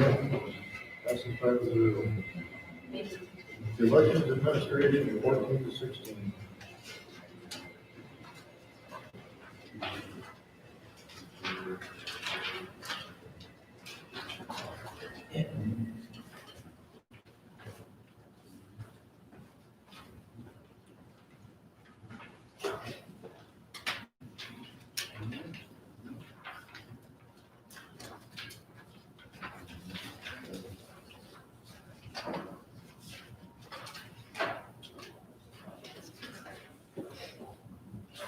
Much of the change here, Steve, from last year to this, or? Slight increase in the maintenance contract because of, as our election equipment got older, we got past the free draw of the year, the maintenance contract, and our new election equipment. So that went up just a little bit, but everything else was pretty well like the same.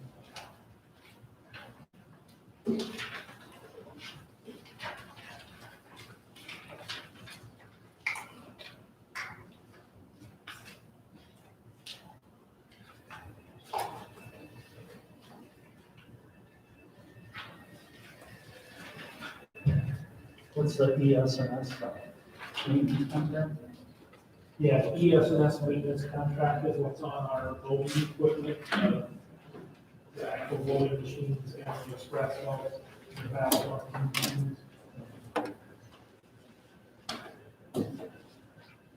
But that's an expense for next year as well. I'm sorry, That's an expense that's on recurring, we had last year as well. yeah, Just one it just went up just a little bit because we had, something that there wasn't a charge for the contract in that first year.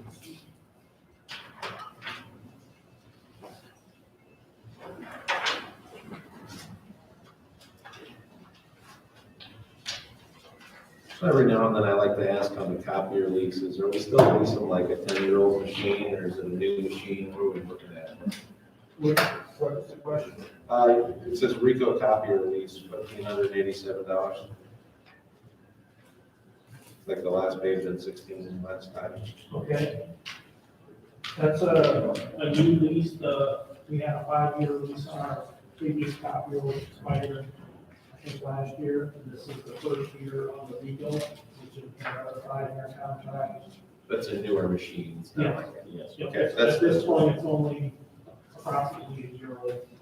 I just thought I'd ask, because I've been on a few other boards and things where turned out a copier was like 20 years old and they're still paying like premium lease rate for their bottom.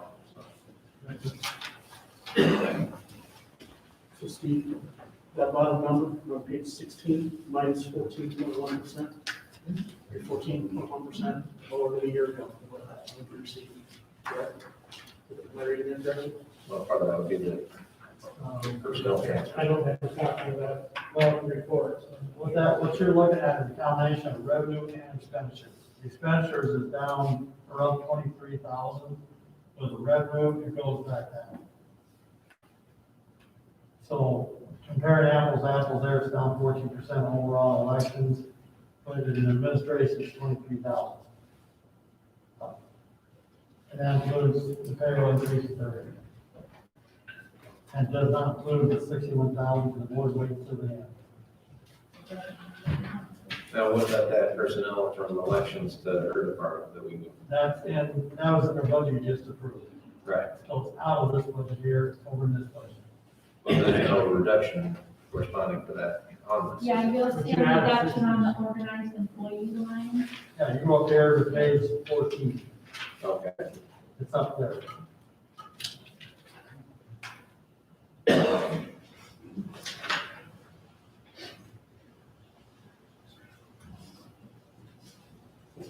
So actually, if you take that clerk out, also on that same page, improvement request is going to be acted on later on.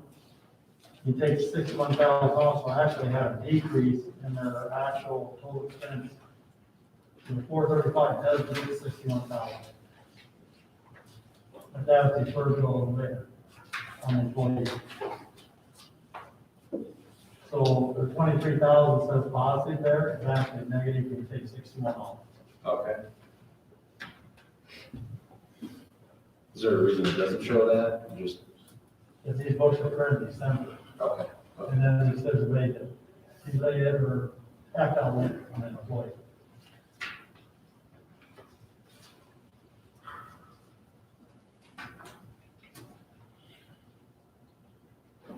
So we just receive it as it is though? Yeah. Okay, I'll move to receive.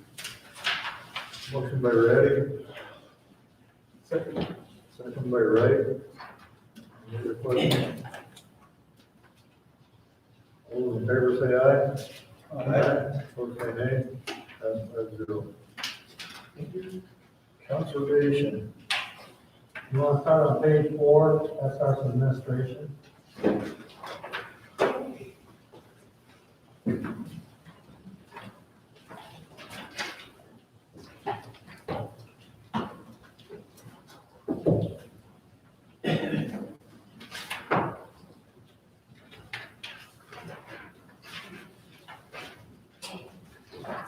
Now, for the conservation budget, actually you're allocating money to their line items. Their conservation board actually sets their line items. So say you want to reduce 20,000, you'd have to tell them, yes, reduce 20,000 in which budget or overall. So they choose the line items. And if you see a line that thinks you need reduced, you come up with a number, you tell them the number, you have them, we're going to fund this, less whatever dollar amount, and he has to go back to his board to make adjustments to the line item. And you take a line item, you agree to it, and the board agrees to it, that's fine. But your board actually sets their budget. Dan, high school director with Curriculum Conservation. Yeah, Dennis is correct, that's the way we would like to do that. So our board does work on this budget, we go through it, look at line item to line item and present it to you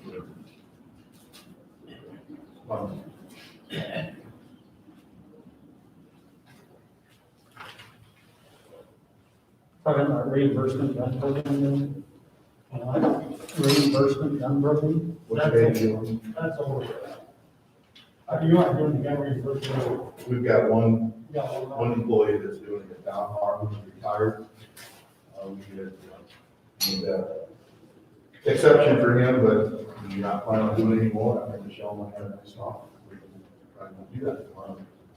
Too much work. How many did we do? We actually did two originally in my department, and then Don, when he retired, wished he'd have done it. Came and talked to us. We were employed for 40 years, that we given the benefit of the doubt. So I came and talked to Michelle. They worked with us, so I realized this morning. We should have done. It's a good program, it was, because you look at those rifles that are in the patrol vehicles, whether it be a deputy or a conservation, that if you know you're gonna own it, at the end, you can take care of it, it's gonna be clean, it's sure it's not rusted. Just a little more care in it, knowing that that's my rifle.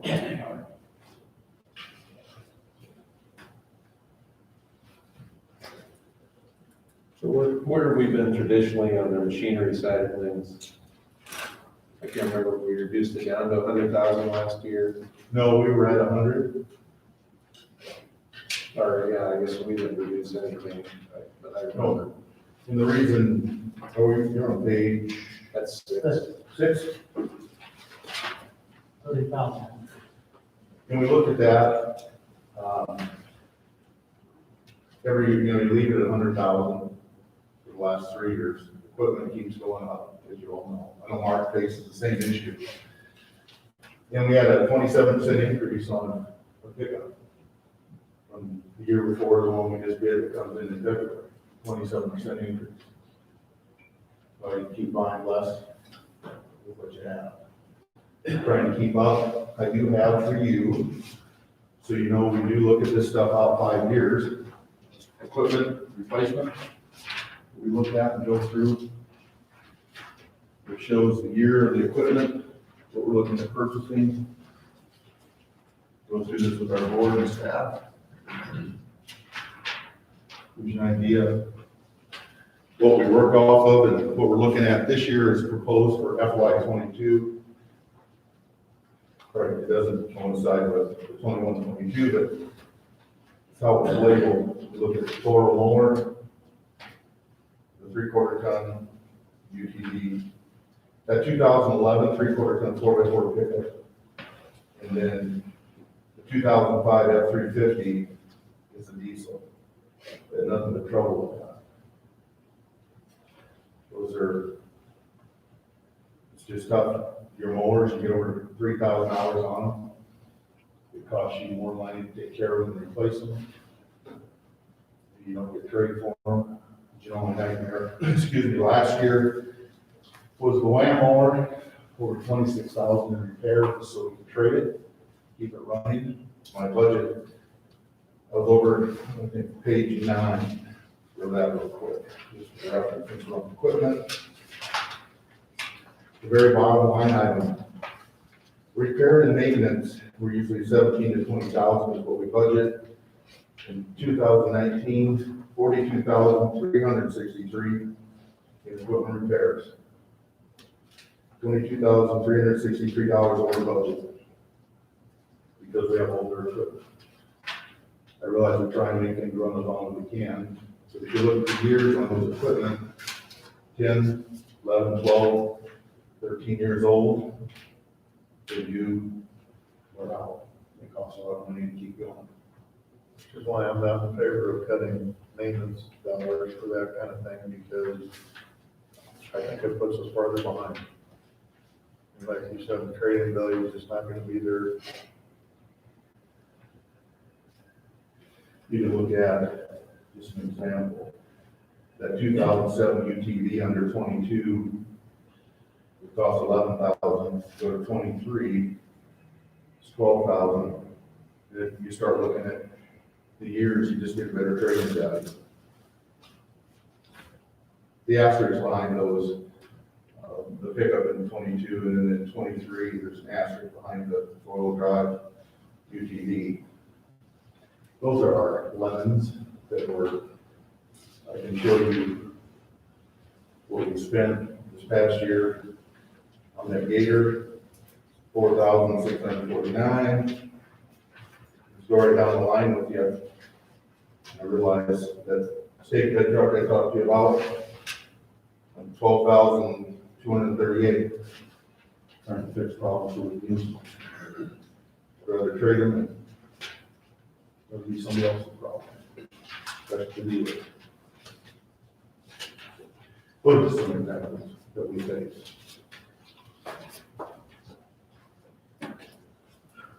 On equipment, so yes, we had that increase and the board and I talked about that, we knew it wasn't going to go over with you very well.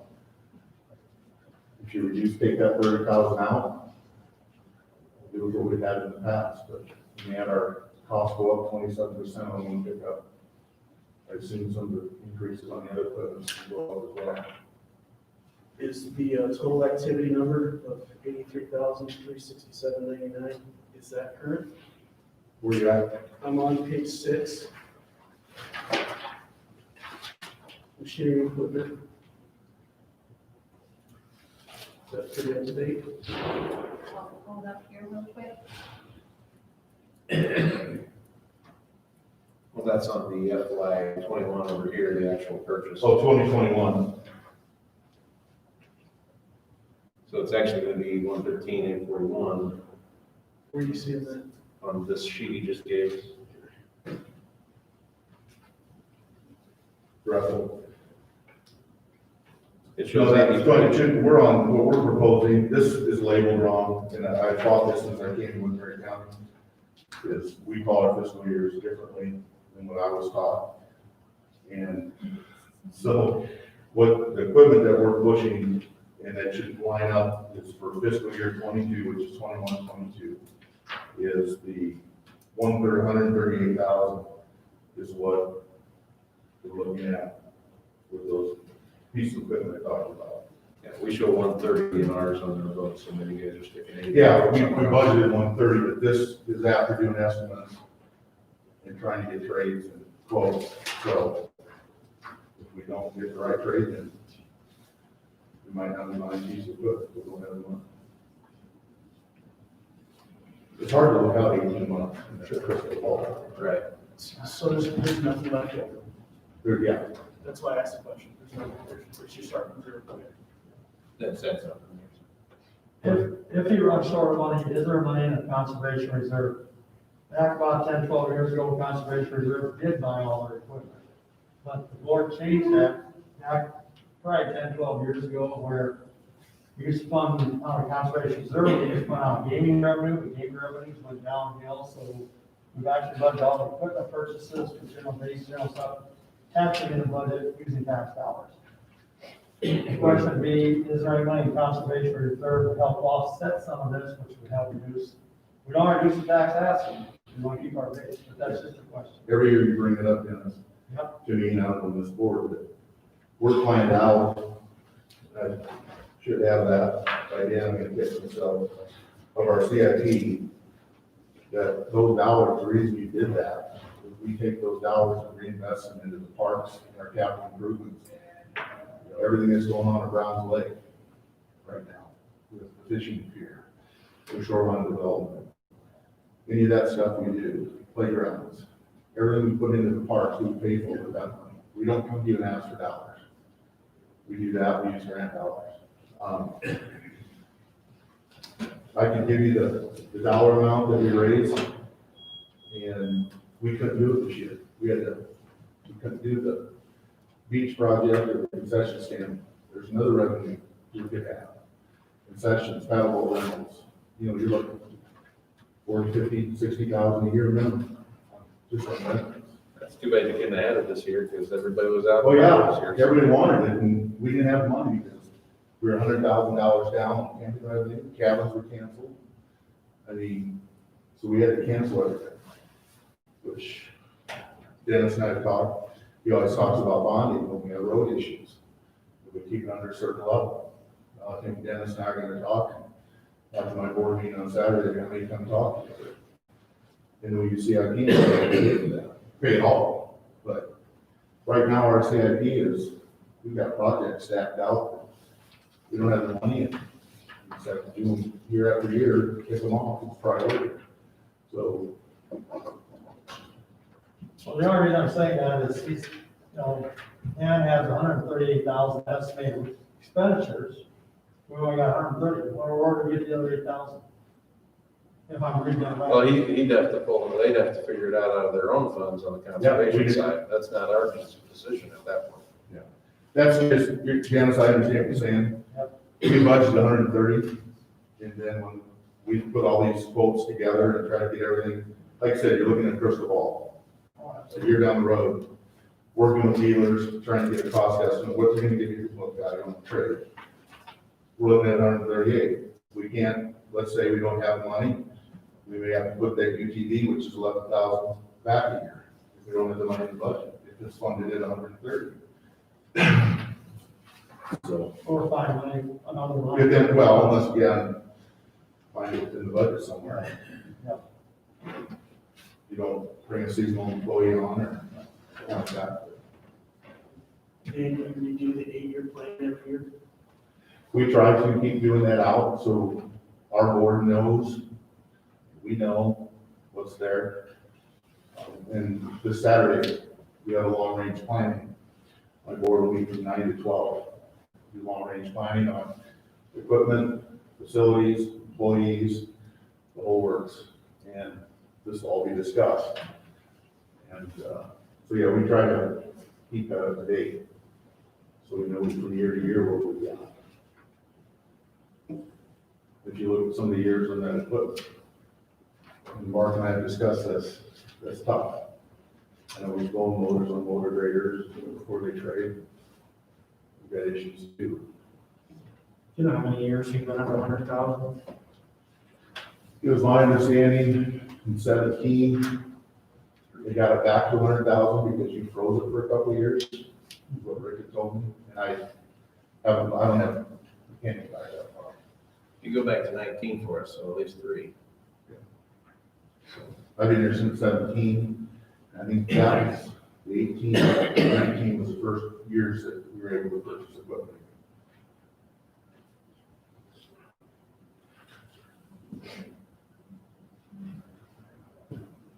Thank you for having all that prepared. Well, it's just something we do to, so we know as a board of those, and I figured you would want to see that too. Are you able to fund equipment out of conservation reserve, so desired? Well, there's a question about that with the, when I was in Clay County, we couldn't do it because the auditing firm said that was not supposed to happen. I don't know what our auditing firm would say. I'd have to look into that. So then what we do, we're gonna rob Peter to pay Paul. We're gonna cut CIP by buying all the equipment. Then we can't do the improvements in our infrastructure in the park. No, I get it. I'm just, I guess my question is, if the board says there's not 30,000 more this year, or maybe 30,000 more the next year, as that grows, I'm just wondering if you have, I understand that's gonna limit what the plans are. I see what you're saying, yeah. But I just wanna know if that's If we can come with 30,000 sometimes.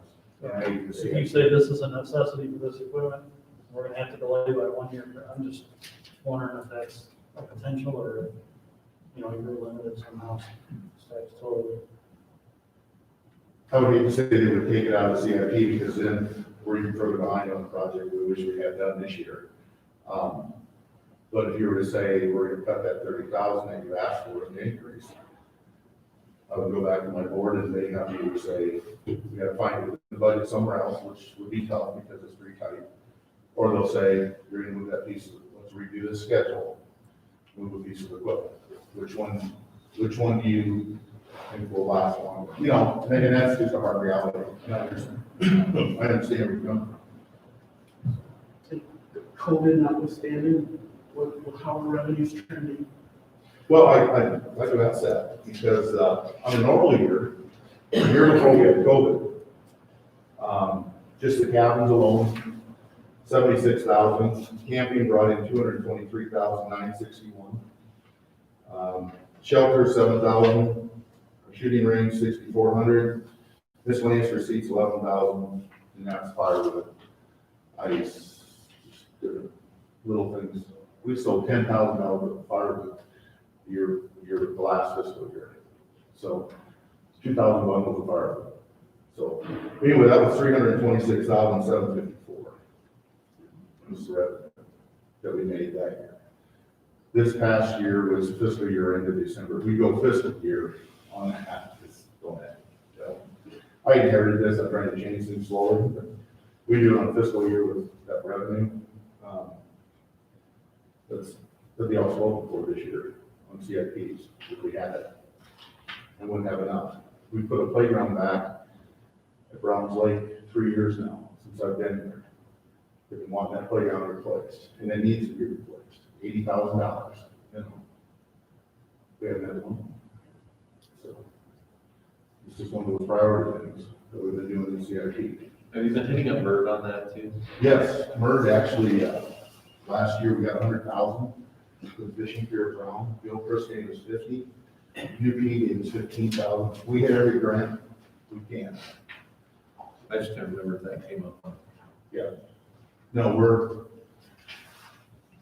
I think they get tired of seeing us come, but we go after habitat stamp grants, REAP grants, log-on grants, you name it, we go after it. If I'm not doing it, Don Schneider, our environmental ed coordinator, is very good at writing grants and finding people that like to give her money.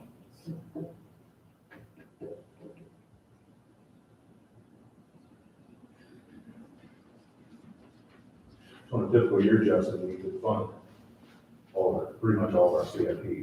If we get a normal year, like this last year, we all know, hurt everybody.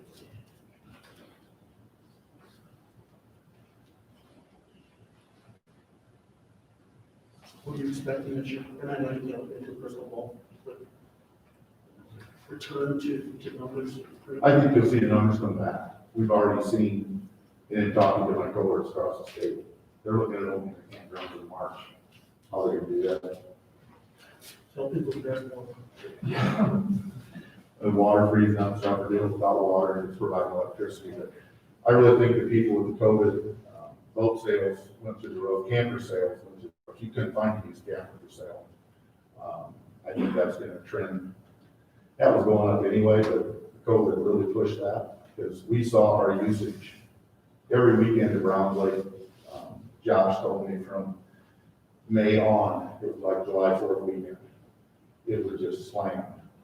I mean, people needed a place to go. They needed to be outside. We went to every other campsite. We did open up for camping to limit. And we still had good revenue. People, they were full. And they were clamoring for us to open up the whole campground. The nature center, outside on the trail. I've never seen so many people walk by my office in the 3 years I've been there. The number of people in the nature center, they're looking for places to go. I think they'll continue. Especially if they invest a lot of money in those campers. They'll be out using.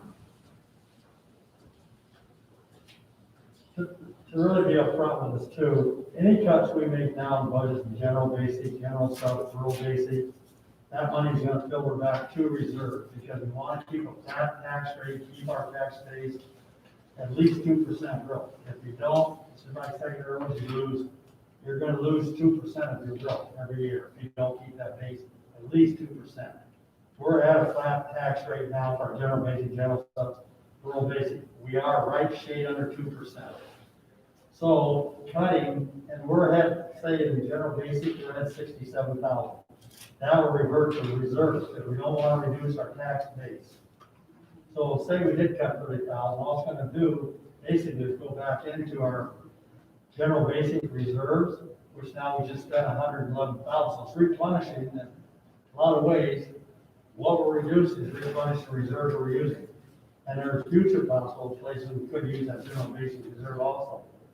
Now I talk about every week, district health, secondary roads, veterans affairs, medical examiner. We cut them down, but we need to have money there in case they really need the money. So say we cut 30,000, it's gonna reduce our tax rate, our tax asking, it's gonna just add up back into the reserves. And we potentially be using, that we have used today. And we do look at our budget at the end of the year, make sure that we're getting money back. I know everybody thinks you should spend it down to zero. I'm always afraid that the bill's gonna come in, and a big bill's gonna come in, and I'm gonna be in the negative. Number one, I'll be on your list, and then the auditor will be writing me up. So, you know, we try to give money back at the end of the year to go towards that. I'll move to receive the administration benefit. Motion by Raddick, second by Young. Further questions? Dr. Della? All those in favor say aye. Aye. Opposed say nay. Passes 5-0. Thank you. Starts on 7. See, that one goes down as well.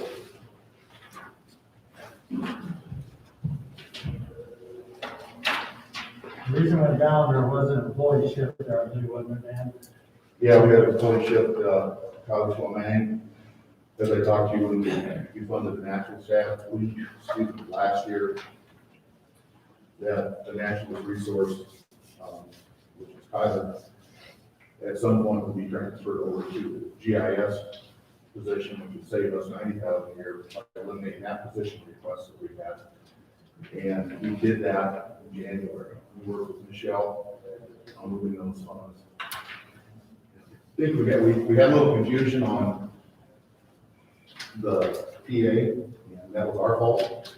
So they're working through that with us. Code number, I think it was coded 2 different places. And she caught it, thankfully. But when I looked at it on our end with my office manager, I found out it was our mistake. We put it in one line and not the second. So when you get from Nationals fund, you'll see an increase on their expenses, here you'll see a decrease because of the shift again right apart. But the shifts never add up, right? Is there a reason on that, or? Well, you gotta remember the 2.75 budget and all these budgets also. Sure. And there could be step increase. And there was he did start at a little higher rate at the bottom of our scale, which is the first step. So that was just a little bit of an increase. I think it was $1,800 to $2,000 base increase for him. I'll move to receive. Second. Motion by Wood, second by Raddick. Any other questions? All in favor say aye. Aye. Opposed say nay. Pass 5-0. Now when you get to Nationals, you'll see an increase there in wages and benefits there. Remember the step increases in there, 2.75 in there, so that's why it's a little bigger, you know, just equal. Because the 4,200 of it is that 0.275 or 2.75 of the existing. And you got step increase. Yes.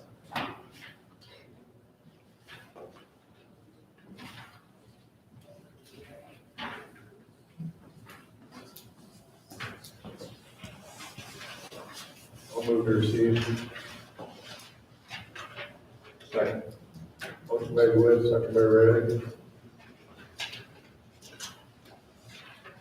All those in favor say aye. Aye. Opposed say nay. Passes 5-0.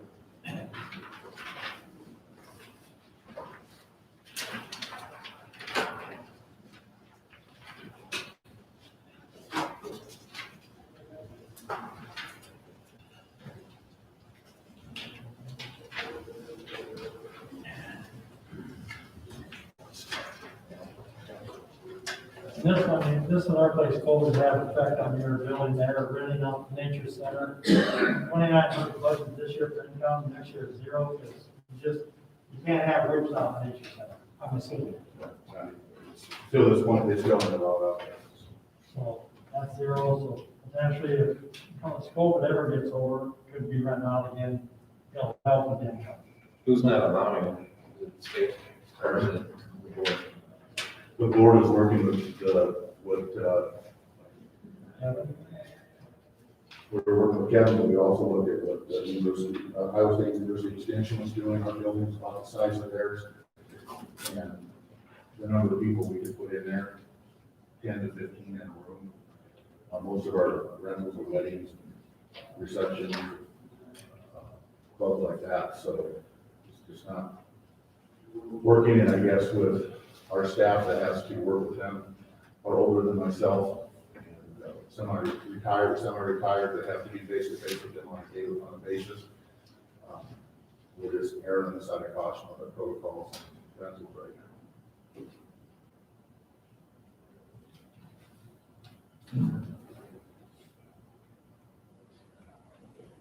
So that's the main part of the increase from before is lack of revenue, you think there does? Yeah, the page 17 contractual services, where we're not putting too much there. That was our HVAC maintenance contract. You guys helped us put in the HVAC, and I appreciate that, but then our maintenance on the old one was only $800 a year. The maintenance on the new ones, $3,200. That's for Sue. It was super, yeah. They were just out there today, and I played hardball with them, and they probably like it, but when they read every motor, the hand draw on every motor, every fan. We got all the units, each office, we have these different units. And I said, well, if you're gonna be reading them, you're gonna write them down, I want them in a spreadsheet, and I want them emailed to me. And that's what they spend all day today doing. So I wanna track that. So if there's an issue, I'm gonna see it. I'm gonna know what my problem is before it happens. So if they're writing them down, checking them, I wanna see them. So then they change all filters, and I had 41 text messages on the phone when I sat down here, and they're all from the HVAC unit. They're having issues, and anytime something goes down, it gets sent to me and Brian. And so in the middle of the night, I think Kenny probably gets them too, but in the middle of the night, we have a heating or issue, we get notified. So we're just making them do due diligence and log all that stuff for us. Good job. I'll move to receive. Motion by Raddick, second by DeWitt. Any other questions? All those in favor say aye. Aye. Opposed say nay. Passes 5-0. Thank you. Always around to meet me, and I still want to, I got your email, you got mine. Keep going, we're talking about the water channels. Hi, tonight. Thank you. Thank you. Jeremy, good luck. Thank you very much.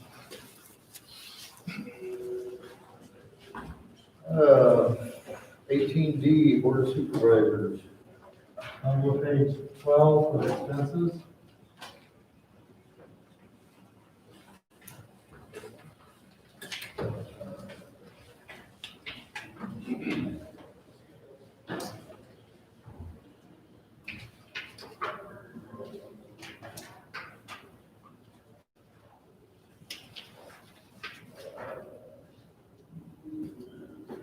We listed all the different dues and memberships on page 13. That did go up a little bit.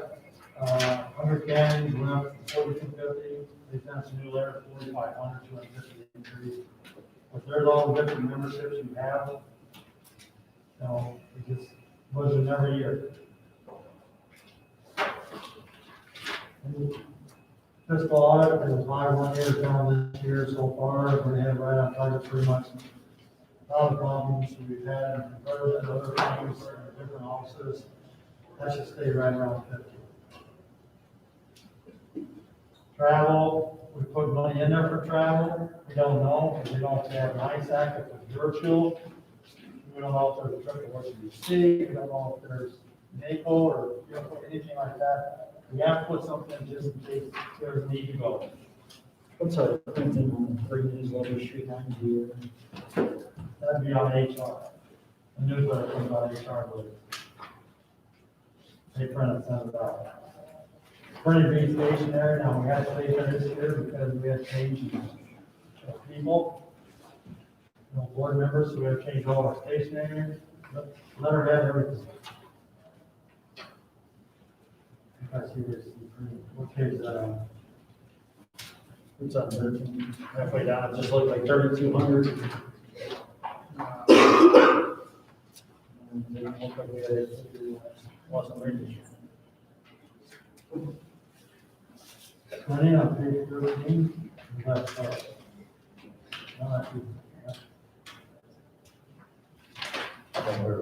okay, so the bottom, $12,400. The line there is in the description is, on top, page 13. That could bring my needs 400, that's where it needs framed, for resolutions, things like that, retirement resolutions, we have to have some out for friends to do.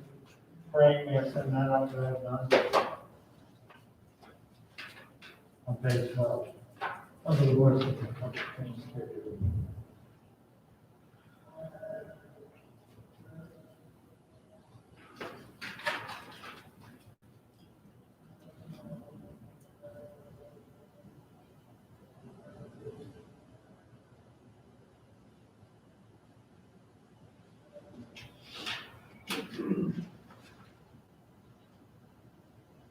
Has there been any discussion of ending the Highway 20 Association? Are they keeping that up for like a maintenance or? I don't know, that's $150. We look into if that's viable. I just, Yeah, see if it even exists. I know it sounds small, but 10 years from now, if we're still looking for, if that's a need, the purpose, we'll find out. What's the Golden Hills RCD?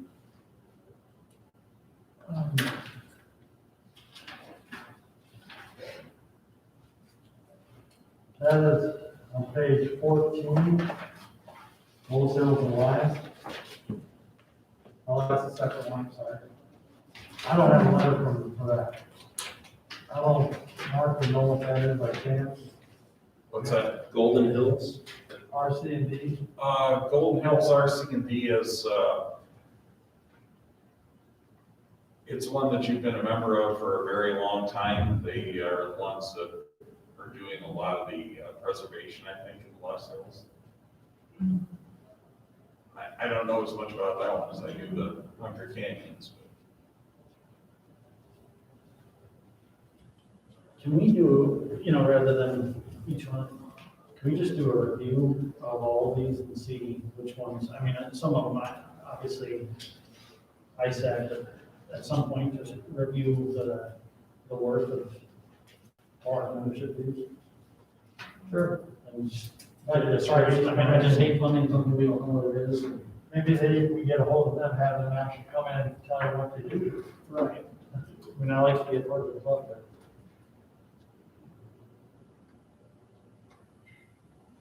there's some of us don't even know what they are, so it's good to keep. Lost Hills was, Golden Hills was involved with the scenic byway project that they did a number of years ago, where they put out all the signs on those byways that come up through Woodbury County. Yeah, I don't know the value, I just know what we've seen here. Which ones would you like to have come in? Because Siouxland Chamber, that's just membership. Central, that's one, Central. NACO, National Association of County Offices. Bulls Hills Alliance, you want to come in? I don't know if I want to invite them all in right now, I just want to make sure that we know what they are, like the GFOA. That sounds great. That's how we get our board every year. So we go through them. So maybe just to have, we get an award for that, or Golden Hills, they did some projects, but maybe to ask each organization, what is the value of the county? That long, if they say you get an award, then we know that's the extent. Yeah. That's our actual capture book, the blue book, the auditors we put together. It does help us, with financial institutions, look at loans. And security bank, always ask, do you have your GFOA? Do you have your TAB report? And they look at that, see where our financial condition is. So I think something like that, and we could maybe see. Okay, sorry. Have somebody to come in and that, but just. Yeah. Our good roads, we don't, some of these we don't pay much into, but still $95, $150 on line. It's pretty small in comparison to the whole budget, but we can do that.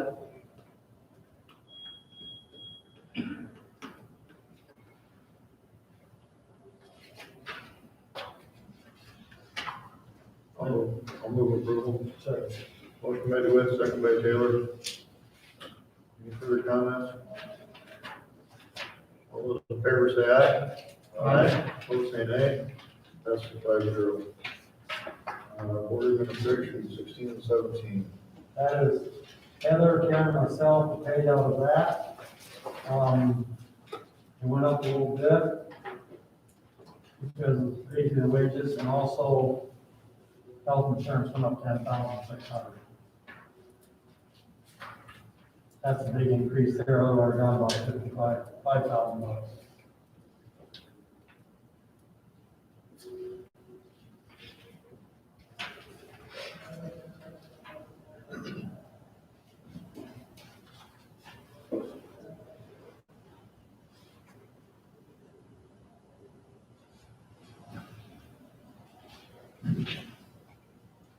I'll move to receive. Second. Motion by DeWitt, second by Allen.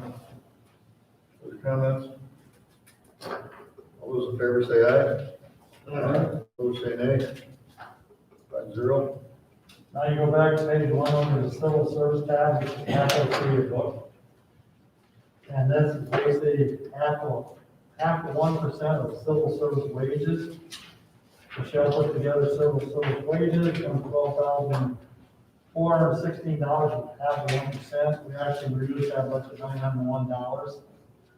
Again, I'll just go right back in the reserves.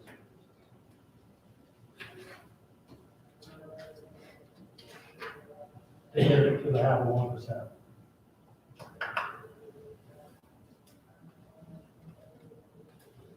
I'll move to receive. Second. Motion by DeWitt, second by Reddick. Other comments? All those in favor say aye. Aye. Opposed say nay. Passes 5-0. Emergencies. Your emergency services, which is a heavy, just back further about 3/4 of the way through the book. And we start on page 3 is revenues, expenses start actually on page 4.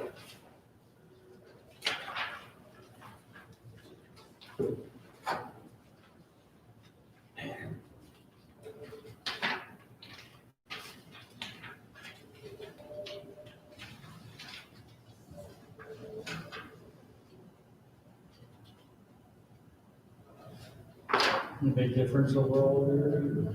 I'm sorry. Any big difference overall? Yeah, there's, I can give you the highlights. We're increasing the regular telephone expense to 5,000 because we combine now with Western Iowa Telephone is now providing us everything by fiber. So that's gone up a little bit, but we've also got the speed to actually work now with the courthouse.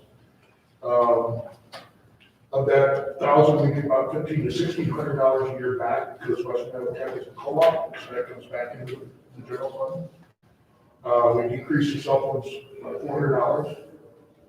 Professional services, which includes a hazmat contract, our medical director, our ESO software that we use for fire EMS reporting, and so that the hazmat contract went up $1,500 this year, which was a planned increase, was approved by that hazmat commission, the regional commission. And then we added under professional services, we went to an online service for training because all of our training dried up. And Melissa and I have been working together on this. Unfortunately for us, she had some resources that she gave us, or she paid for last year's. So her budget, but we want to put that in this year's budget and ours because we just, normally we get almost all of our continuing ed for free, but it's all dried up right now because of COVID. Nobody's doing face to face. This gives everybody the ability to, we make assignments every month, classes they have to take, and there's quizzes along the way, a final test, and everybody's piling on to, the Target Solutions just got bought out by another company, but it's been very effective for us. We've actually probably increased our training 3 or 4-fold. So do you end up paying by the, like the course or is it just one giant contract that they cannot access as much as they Like want? $109 a person unlimited. Okay. And all the study regions. It's kind of similar to what we're using to HR for like bloodborne pathogens and some of the HR resources that our people are getting trained in. The paramedic budget, we're asking for a $2,500 increase in that. We've taken a pilot with this COVID thing, and we've had to adjust the way we do some things. Before, when we intubate a patient, if it's to their airway, we're right down in their face doing it. We need to have another glide scope, which allows us to see what we're doing on the video screen. Is that in this budget or is that one upcoming? No, that, we were able to get some grant money to buy one of each for this year, and we're looking at purchasing one of each for next year, a portable ventilator and lights. That 2,500, that's in the emergency paramedics. Right, that's over the paramedic budget. I'm sorry, yeah, I should have stopped. So basically, down to the professional services where they talked about, that's all of the emergency services budget. So it's very little increase over last year. It is a good percentage. Page 5 on gas and oil and medical and lab supplies. Are those planned increases or? You're talking about, running at 25,000? My page numbers don't look the same as yours. I got gas and oil at 10,000? Yes.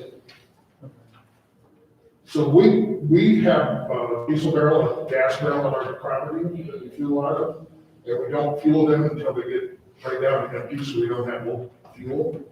So once we fuel them, then you'll have 1,500 hours, or 1,500 gallons of fuel go through, and that number will come up significantly in a short period of time. We are down a little bit this year because it was an interesting phenomenon in March and April. Our call volume dropped by about 35 or 40% because of COVID. Now we're running about 10 or 15% higher than last year per month. So we had a couple of months there where everybody in the EMS industry experienced it at the same time. Unfortunately, I had people not getting to the hospital when they did. And then your medical, so that's a planned increase because you anticipate coming up back over what 1920 was. Yeah. Go ahead. Our pharmacy, where we get most of our drugs, only bills us about every 4 months. And then we haven't been purchasing, we've been living off of our inventory because COVID has caused, we've seen 4,000 or 5,000% increases in stuff that we buy. And you can't even get your back order. Large nitrile gloves right now, you can't get them. They went from $11 a box to $40 a box, and you can't even get them. So right now, if you order them, you're stuck with that price, and you can't cancel the order with most of the vendors. So we're kind of living off of our inventory for a little bit. We're going to need to replenish that inventory pretty soon. We're just trying to not get, and we think the prices will come down. Now the vaccine's on the street, and the demand's dropping off a little bit. We think those prices will start to come back down. So the reason we're at 1,700 some at this point is because you've been using up your reserves, so to speak.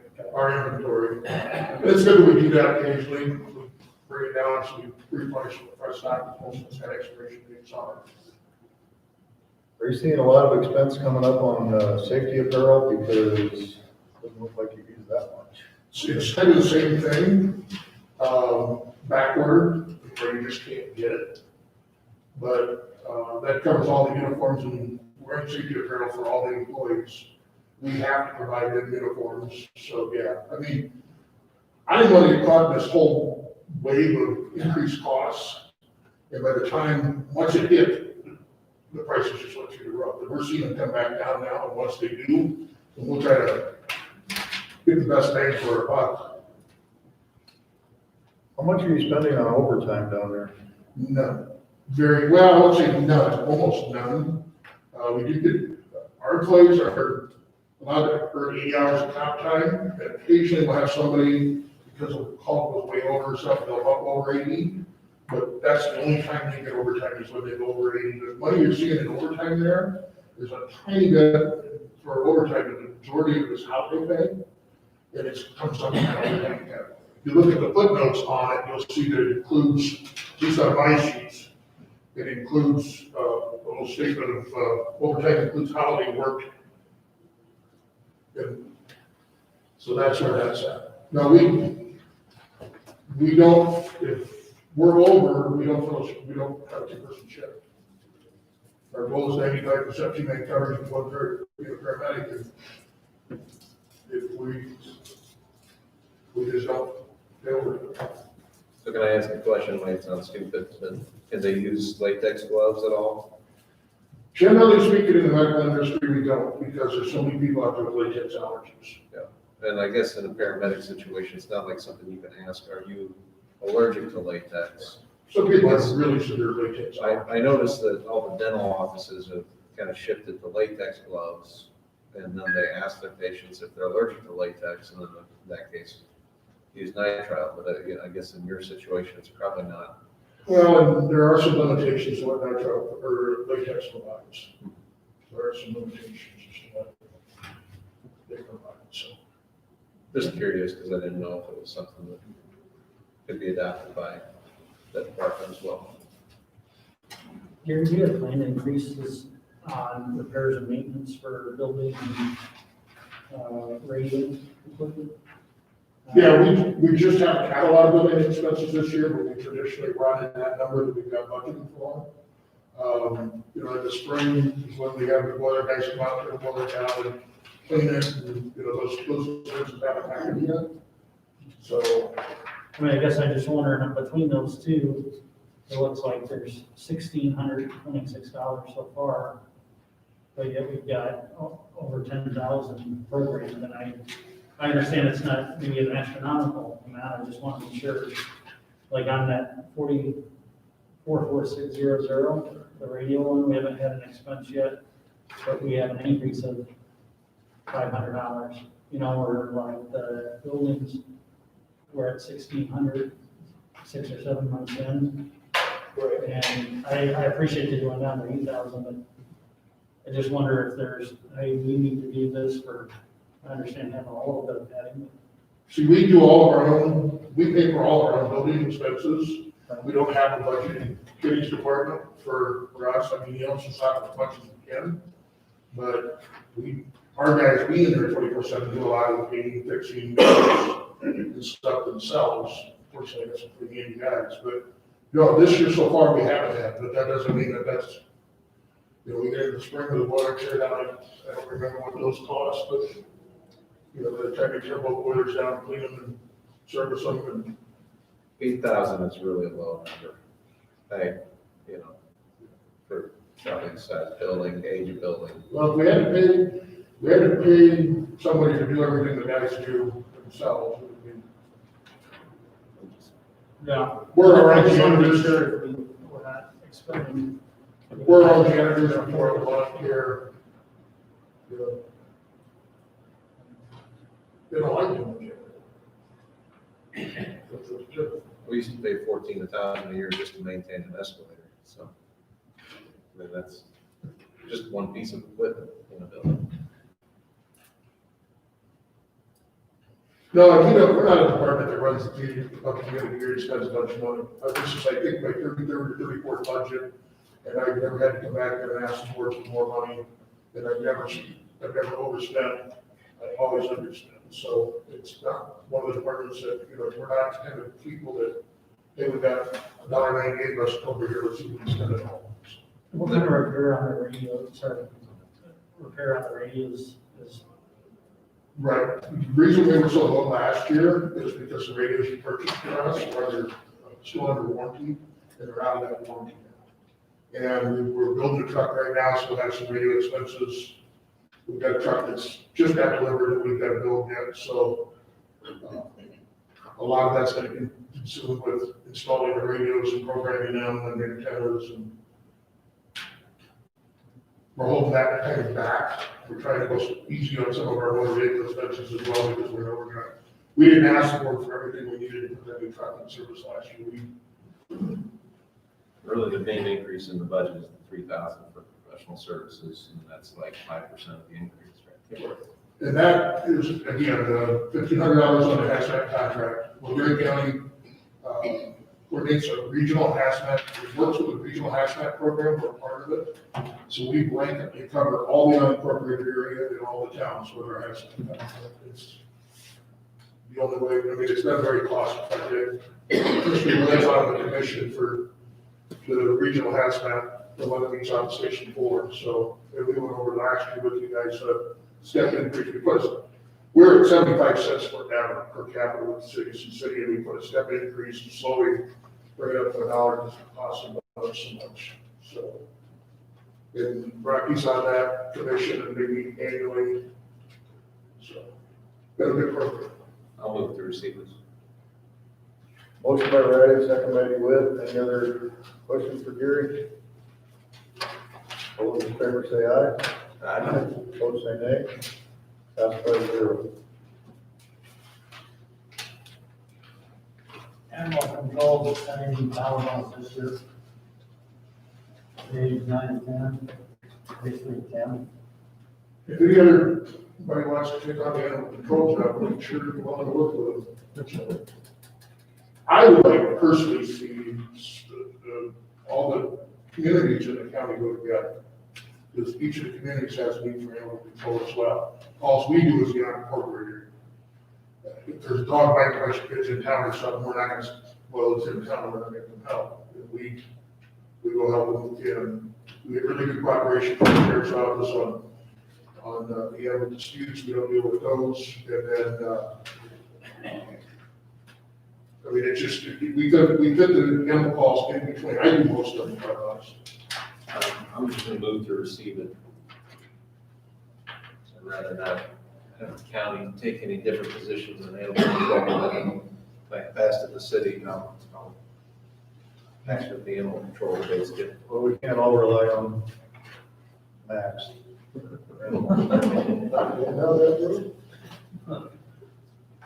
Did you move to receive, Keith? I did move. Motion by Raddick, second by DeWitt.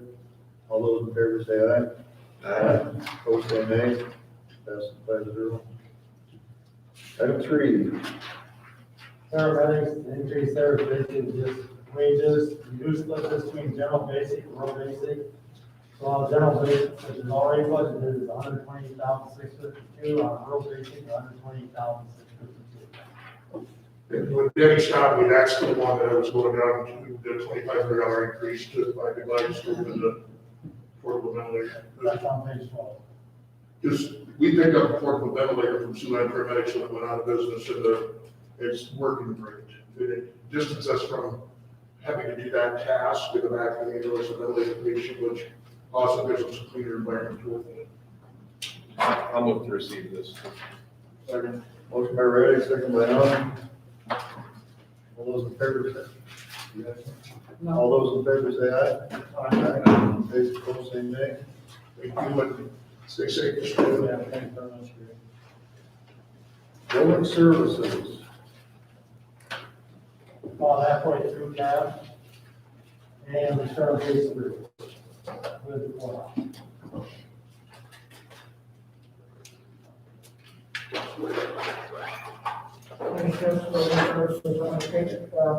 Just a quick step back. We have the last budget hearing. Mr. Taylor asked us to get a 10-year average of Prairie Hills facility costs. I've got those for you. So starting in 2012, the actual for 47,000. 2013, 37,000, 14, 37,000, 15, 34.5, 16, 46,000, 17, 25,000, 18, 18,000, 2019, 12,000, 2020, 12,000, and 21 projected at 12,000. So the approximately the 6-year average prior to the new building being built, the expense ran about $38,000 per year, fuel building. The last rolling 4-year average, as they call it, which is gonna be about 13,500. Structural reduction from 2012, from 47,000 to 2020, 12,000. Still in the regulations. Yes.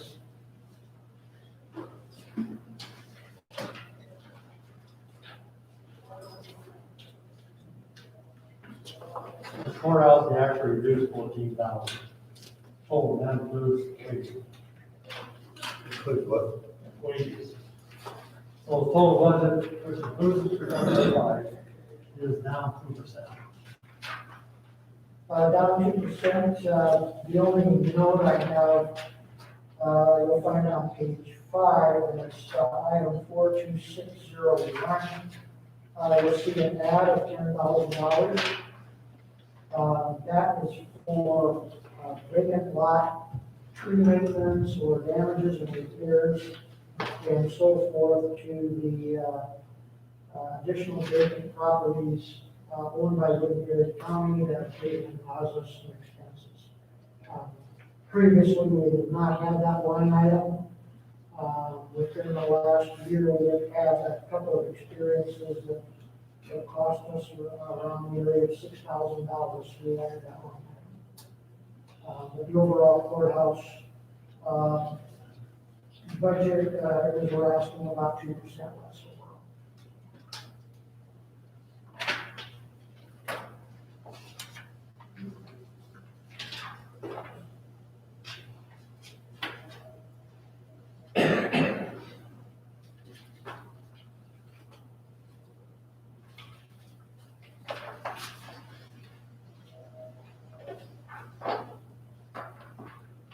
I will move to receive.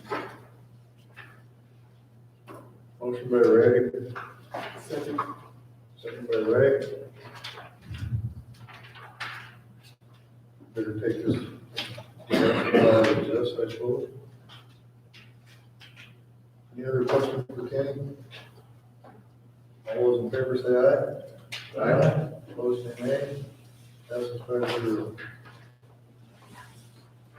The OAC, Kenny, is that kind of maintenance free right now, or? It presents its daily problems. Let's just put it that way. It's still under warranty. Don't wish. That budget's down 11,000. The reduction on the LEC will go about 1.8% last year. No significant changes there in the budget as far as we're projecting. Other than, I wasn't kidding when we're dealing with day-to-day problems. Since we're on the subject, I'll just give you the last day-to-day problem. It came in the kitchen. The main waste line that's off the garbage disposal for the main kitchen deteriorated within the wall where we can't get to it. And so what we're attempting to do is tie into another drain line that's nearby. That's in the floor that we can externally run to. And that's going to be a spot. So it's just day-to-day things like that. You can't anticipate that we take place. How much will that patch up job cost? Fortunately, it's very cheap to do in the way we're doing it. It's not the correct replacement, if you want to call it that. It's a Band-Aid patch to this by. If we were going to actually try to repair a line that's in the wall, it would be many, many thousands. One more good reason we have a new LEC in the works. I will move to receive. Second. Motion by DeWitt, second by Reddy. All those in favor say aye. Aye. Opposed say nay. 5-0. Trust for 40.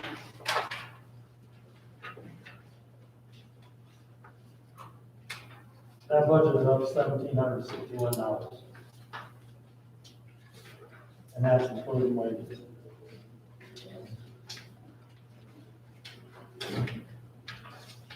Can you thank you for all your work on the budget, from the time you've been here, from the beginning to now? It's a lot.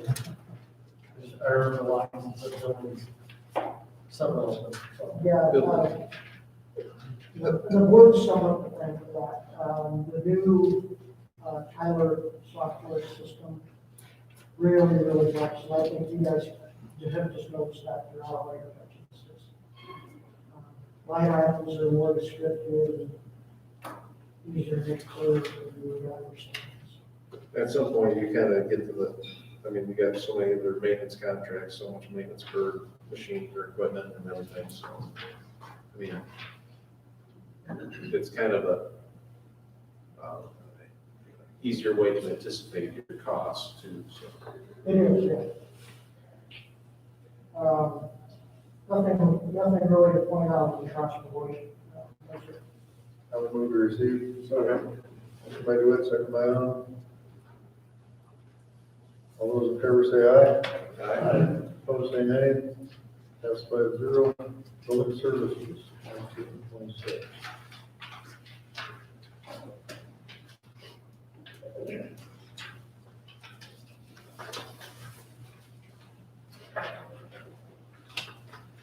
This budget only went up 2.6%, and this covers all their wages for most of these workers. So all the costs on the building service and credit again, if you were to eliminate employee wages, there would have been a reduction of like 1.5%. Just in operating expenses. I'll move approval. What's that? I'll move approval. I'll second. Motion by DeWitt, second by Reddick. You got a question? I was gonna say the receipt. Question? All those in favor say aye. Aye. Opposed, say nay. Passes 5-0. Are you ready? I've been waiting on you guys. County Treasurer is halfway through the County Treasurer tab.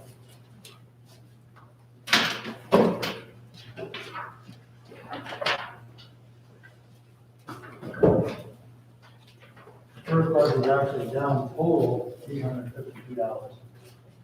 What's that? The total for more bigger account, $852, and that's including all the wages.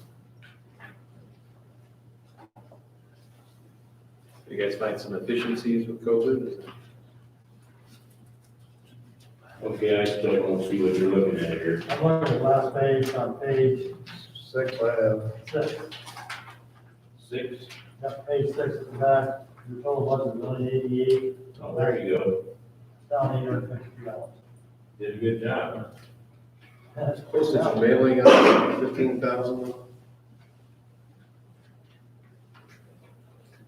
Is that corona related? What's that? Postage and mailings up 15? That's correct. We had a big spike in our mail, work, and we'll probably get a budget in to get through this year. But that's a wash anyway, so, because like this year so far, we've spent, $33,000 on postage, and we've taken it to 4,000. I'll move to receive. Motion by Reddick, second by DeWitt. Any further questions tonight? All those in favor say aye. Aye. Opposed, say nay. 5-0. Tax department.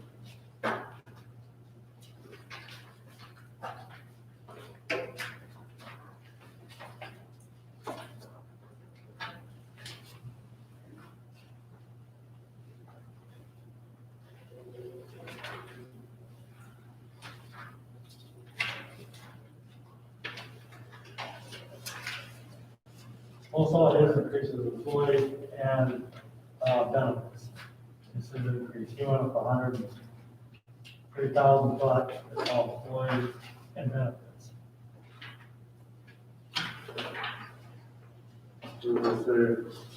Motion by Arnold, second by DeWitt. Further questions? All those in favor say aye. Aye. Opposed, say nay. Pass 5-0. Thank you, Mike.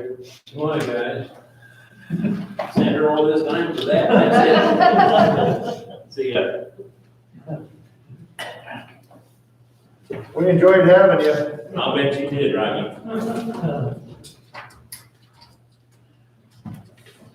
Now I feel like I really should have grilled them over that desert.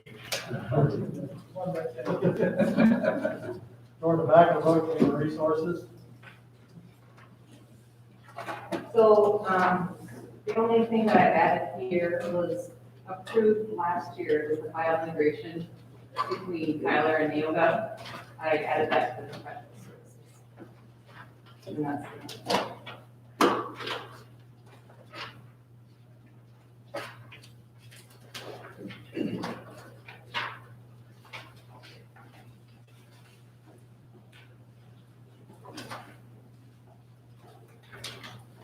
Are you still full staff, or did you? we are now. You are not, and no part-time? No. Okay, thank you.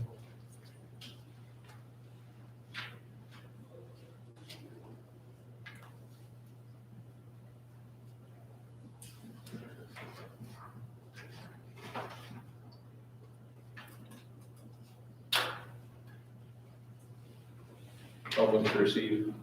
Motion by Raddick, second by DeWitt. All those in favor say aye. Aye. Opposed, say nay. Passes 5-0. Thank you. Toward the back of the book, second of the road staff, first is the weed commissioner. This is 2.42. Is this the last but not least then? Yeah. Which one do you want to do, which one do you do first? Weed first. Weed Phase first. 4 and 5.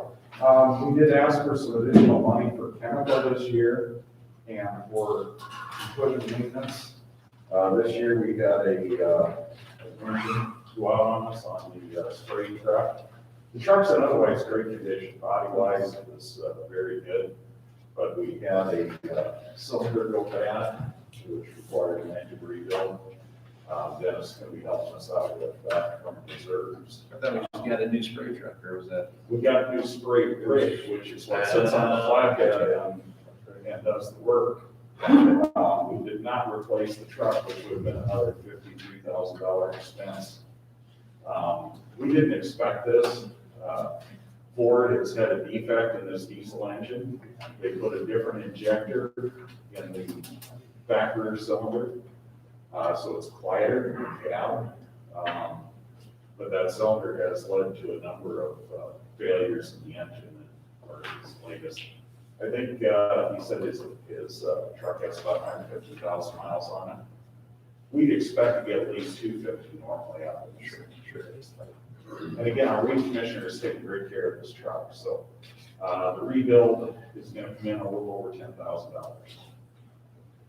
But we should see 5-6 years of good service out of it. So I can put a noisy one in there so it works better? Yes, they're all 8 cylinders will have the same injector when the rebuild is done. The rebuild is being done on the correction bill by the local diesel shop. Okay. Move to receive. Second. Motion by DeWitt, second by Raddick. Further questions? All those in favor say aye. Aye. Opposed, say nay. Pass 5-0. Second row is the rest of the tab there. They say we back into the budget, we figure out what the money is, and we sort out the wages and what he has to do. This year, I wanted to have a discussion with the board about minimum levy. With $90,000 you cut out in GDIP, that took me down from about 77%, which I had asked for, to 75.07%. So based on our anticipated numbers, Dennis's on the local option sales tax are a little grosser than what mine are. We've only seen more than $2,100,000 a couple of times in the history of local option sales tax. Most recently was 2019, which was one of our best years ever, 2,216,000. So we budgeted 2,050,000 and trying to come up with that 75% minimum. But again, we've got enough to make it. I just hope that if we have another issue like we did this year, where this year we make that 75% of the scan. Secondary roads received, we were down to the last week of June, wasn't it, Dennis, before that final check came in? Right. Usually we've got it made before June. He was nervous. Yeah. When it came at the end. I was calling him about every other day. So can you just walk us through, Mark, for those of us who are forgetful, I guess, if we make 74.7%, if we're a little low, I don't want to lose dollar for dollar, but can we make that up for other funds? What happens? What's the, Yeah, that's why I brought up last week and this week again, general basic, we can tax countywide. We've never done that. There's some talk of looking at it, but this is another good year to look at it. But we can generate $700,000-800,000 on a countywide tax. So, elected not to do that, prefer not to do that. That's the way I have general basic fund reserves, that's based on countywide levies. So that's where I said, some of the reserve we need to keep there. For various issues, he's one of the issues. If he falls 50,000 short, we can transfer 50,000 from general basic to cover that shortfall. right? But I guess my whole point is, it's not like we're necessarily, we can make up for it through another funding mechanism. Yes, do that. I can assure you, I watch it very closely. Yeah, I appreciate it. Because we can't stand with 75.07% much of a shortfall in property tax transfer or in local option sales tax. But one item I want to talk about, Janice alluded to it here. We're allowed to levy $3.03 on all rural property. That's our 100% levy. We're allowed to levy 16 7/8%, roughly 1/18 of that, against all property countywide.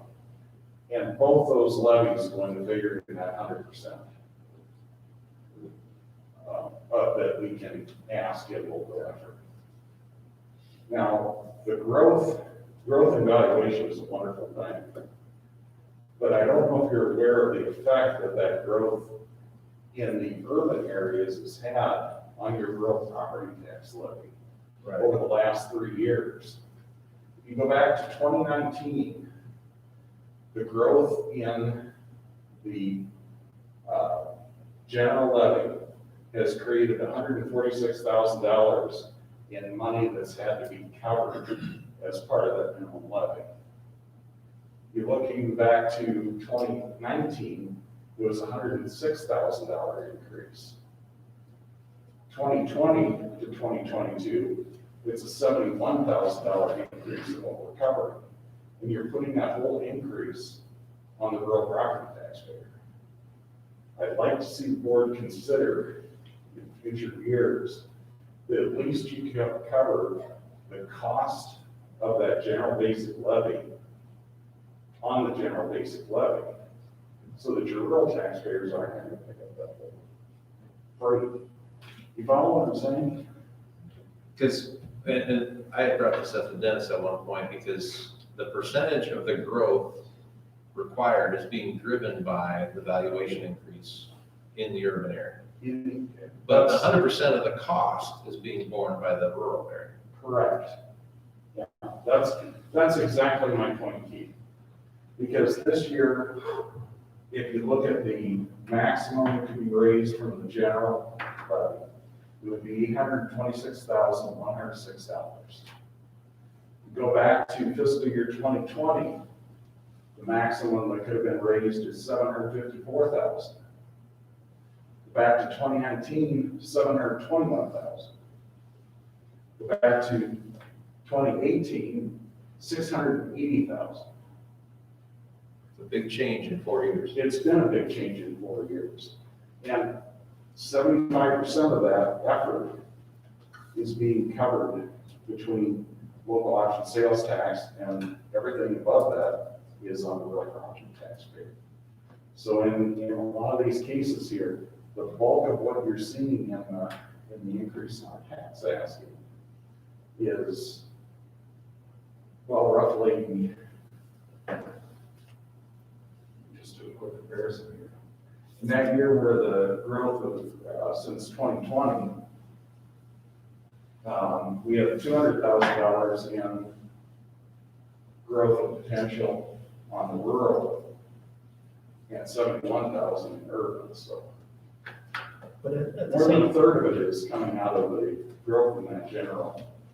at the same time, can I just make one comment on that? Dennis, you correct me if I'm wrong, we've gone in our incorporated levy from second to second, since we started 5 years ago. We've gone from second to 11 in comparison with other counties in our unincorporated areas. So I think that's important to note at the same time. Now, a lot of that's from the bridge levy dropping off, and then honoring the commitment that we weren't going to backfill that in other ways. But I think that's important because a lot of times, when I first came on the board, I thought rural meant Lawton, and it doesn't. And Smithland, all these incorporated areas, we're not talking about them. We're just talking about the unincorporated areas. And so I just think that that's important to note that we're 11 in a 27 county radius, 100 miles. And we dropped from second to 11 right now. And so as we seek to, we need to put this back on those living in the incorporated areas, they're second highest in a 27 county, 100 mile radius. So that's a balancing act, I know, but I want to be careful too, because I don't know how many people live in unincorporated area versus 103,000. But I think that's something to keep in mind as well. Well, one other thing though is 1 penny on like our rural levy, it's like, what, 23,000, and 1 penny is close to 50,000 on. 1 penny would be about 13,000. It's 1.3 billion. So 13,000. 13,000. So you could drop 4 cents off the rural and it equal 1 cent on the countywide. Sure, but you're taxing that many people, right? So that's where I'm saying, like, Yeah, it's when just- we shift this burden, it's not just shifting penny for penny. It's shifting, 4 pennies for each one. So, But you're taxing that And many the more disparity has gotten people. bigger. That's how everybody's in the last few years. but then again, the reason you would look to utilizing that countywide levy for this purpose is because, one, it's allowed by Iowa code. 2, it's driven by the growth in the urban area. That's where the increase is coming from. Isn't some of our increase based on CF, minimum valuation? In rural In towns. the rural township, yes. But you got Seaboard, you got a lot of developments within Sioux City here, it's creating a pretty good jump. Well, And you just had an 15% increase in residential, 35 in industrial, commercial. That's a lot of money. Your residential alone is $2 billion. You have almost $300 billion in growth in the rural areas since 2018. 300 million in rural. It's gone, this year, we're at 1,348,000. In 2018, it was 1,061,000. Okay, Seattle does contribute for the last 4 years, probably about 21 million taxable a year, 21 to 24 million a year. So between CF, we probably gained 80 million already. And we're still using some of that for our projects. But, I'm hoping at some point in time that we can take a look at that, because we do provide services to the cities. We're currently working on a joint project with the city of Hornick on County Route K64 through town. We did the project through Salix. The board has done projects in Correctionville, Smithland. It's not just about that, though. I mean, if somebody is leaving Salix to go to some other city out in the county, what kind of roads are they driving on? In many cases, they're driving on county roads. So Bronson is only served by county roads. I want to say we had one of the towns served by county roads too. Cushing, yes, that's the other one. How many people live in unincorporated? About 18,000. Yeah. About 18,000 is a figure I've always heard kicked around.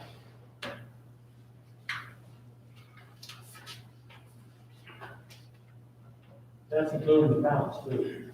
That's including towns, that's, at least those are incorporated. You're probably expecting like I 5,000. can tell you, not right. I can tell you, included. They have to,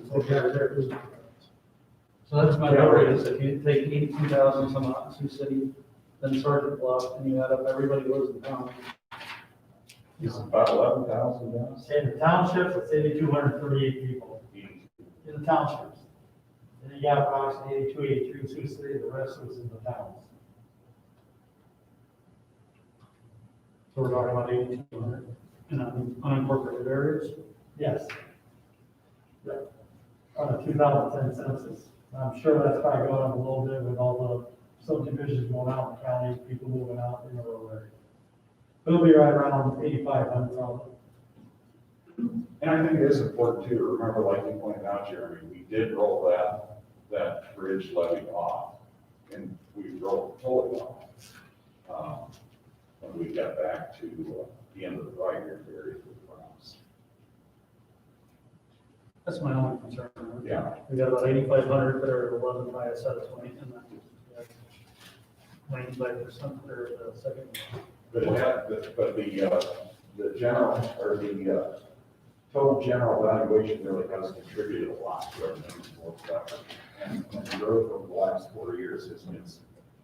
Well, then what was the percentage is based off your countywide valuation? It was what, 16 or something? You know the formula, but you got to memorize, don't you? 16, 17%. And that's for the countywide, and then That's for the countywide, and then $3.03 on the rural.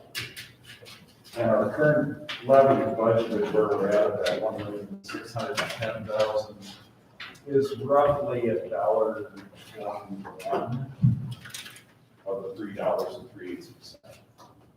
And we offset with the local line sales tax, which is what that was for. Right. And on countywide too, you'll have the townships paying the township levy, and countywide, they are part of that countywide levy also. So they're paying on the countywide, they're paying on the township. Yeah, they're still paying.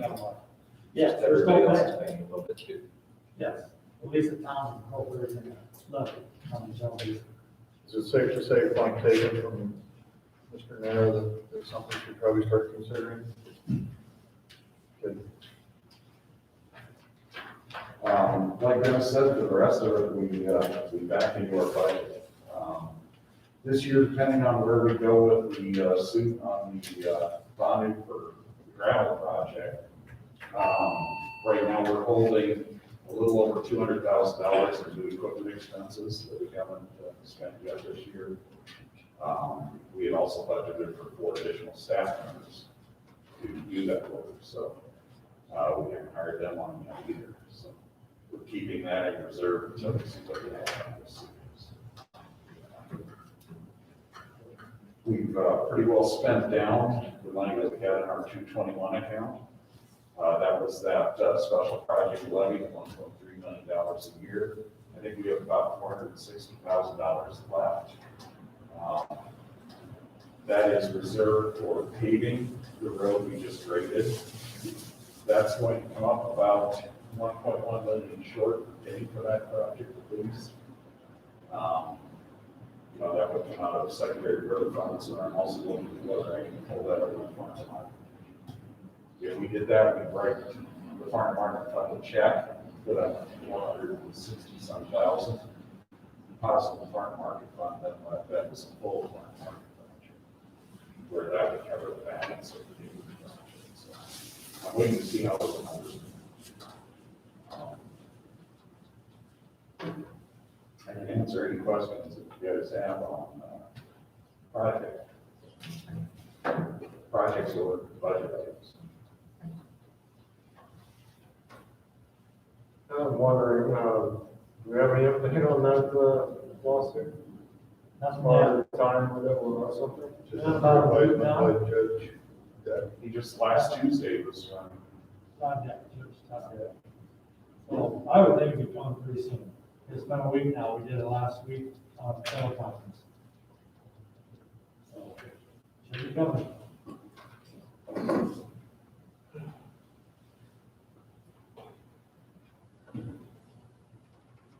Mark, could you just talk about gravel roads for a few hours? Sure. Jeremy, that'd be a great sentence. That's very fire. You can't fire me.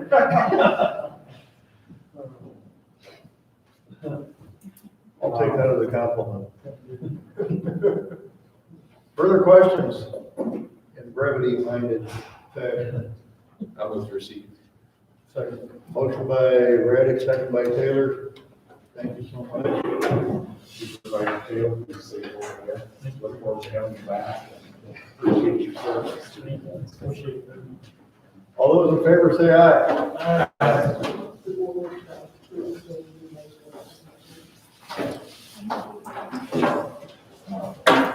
Passes 5-0.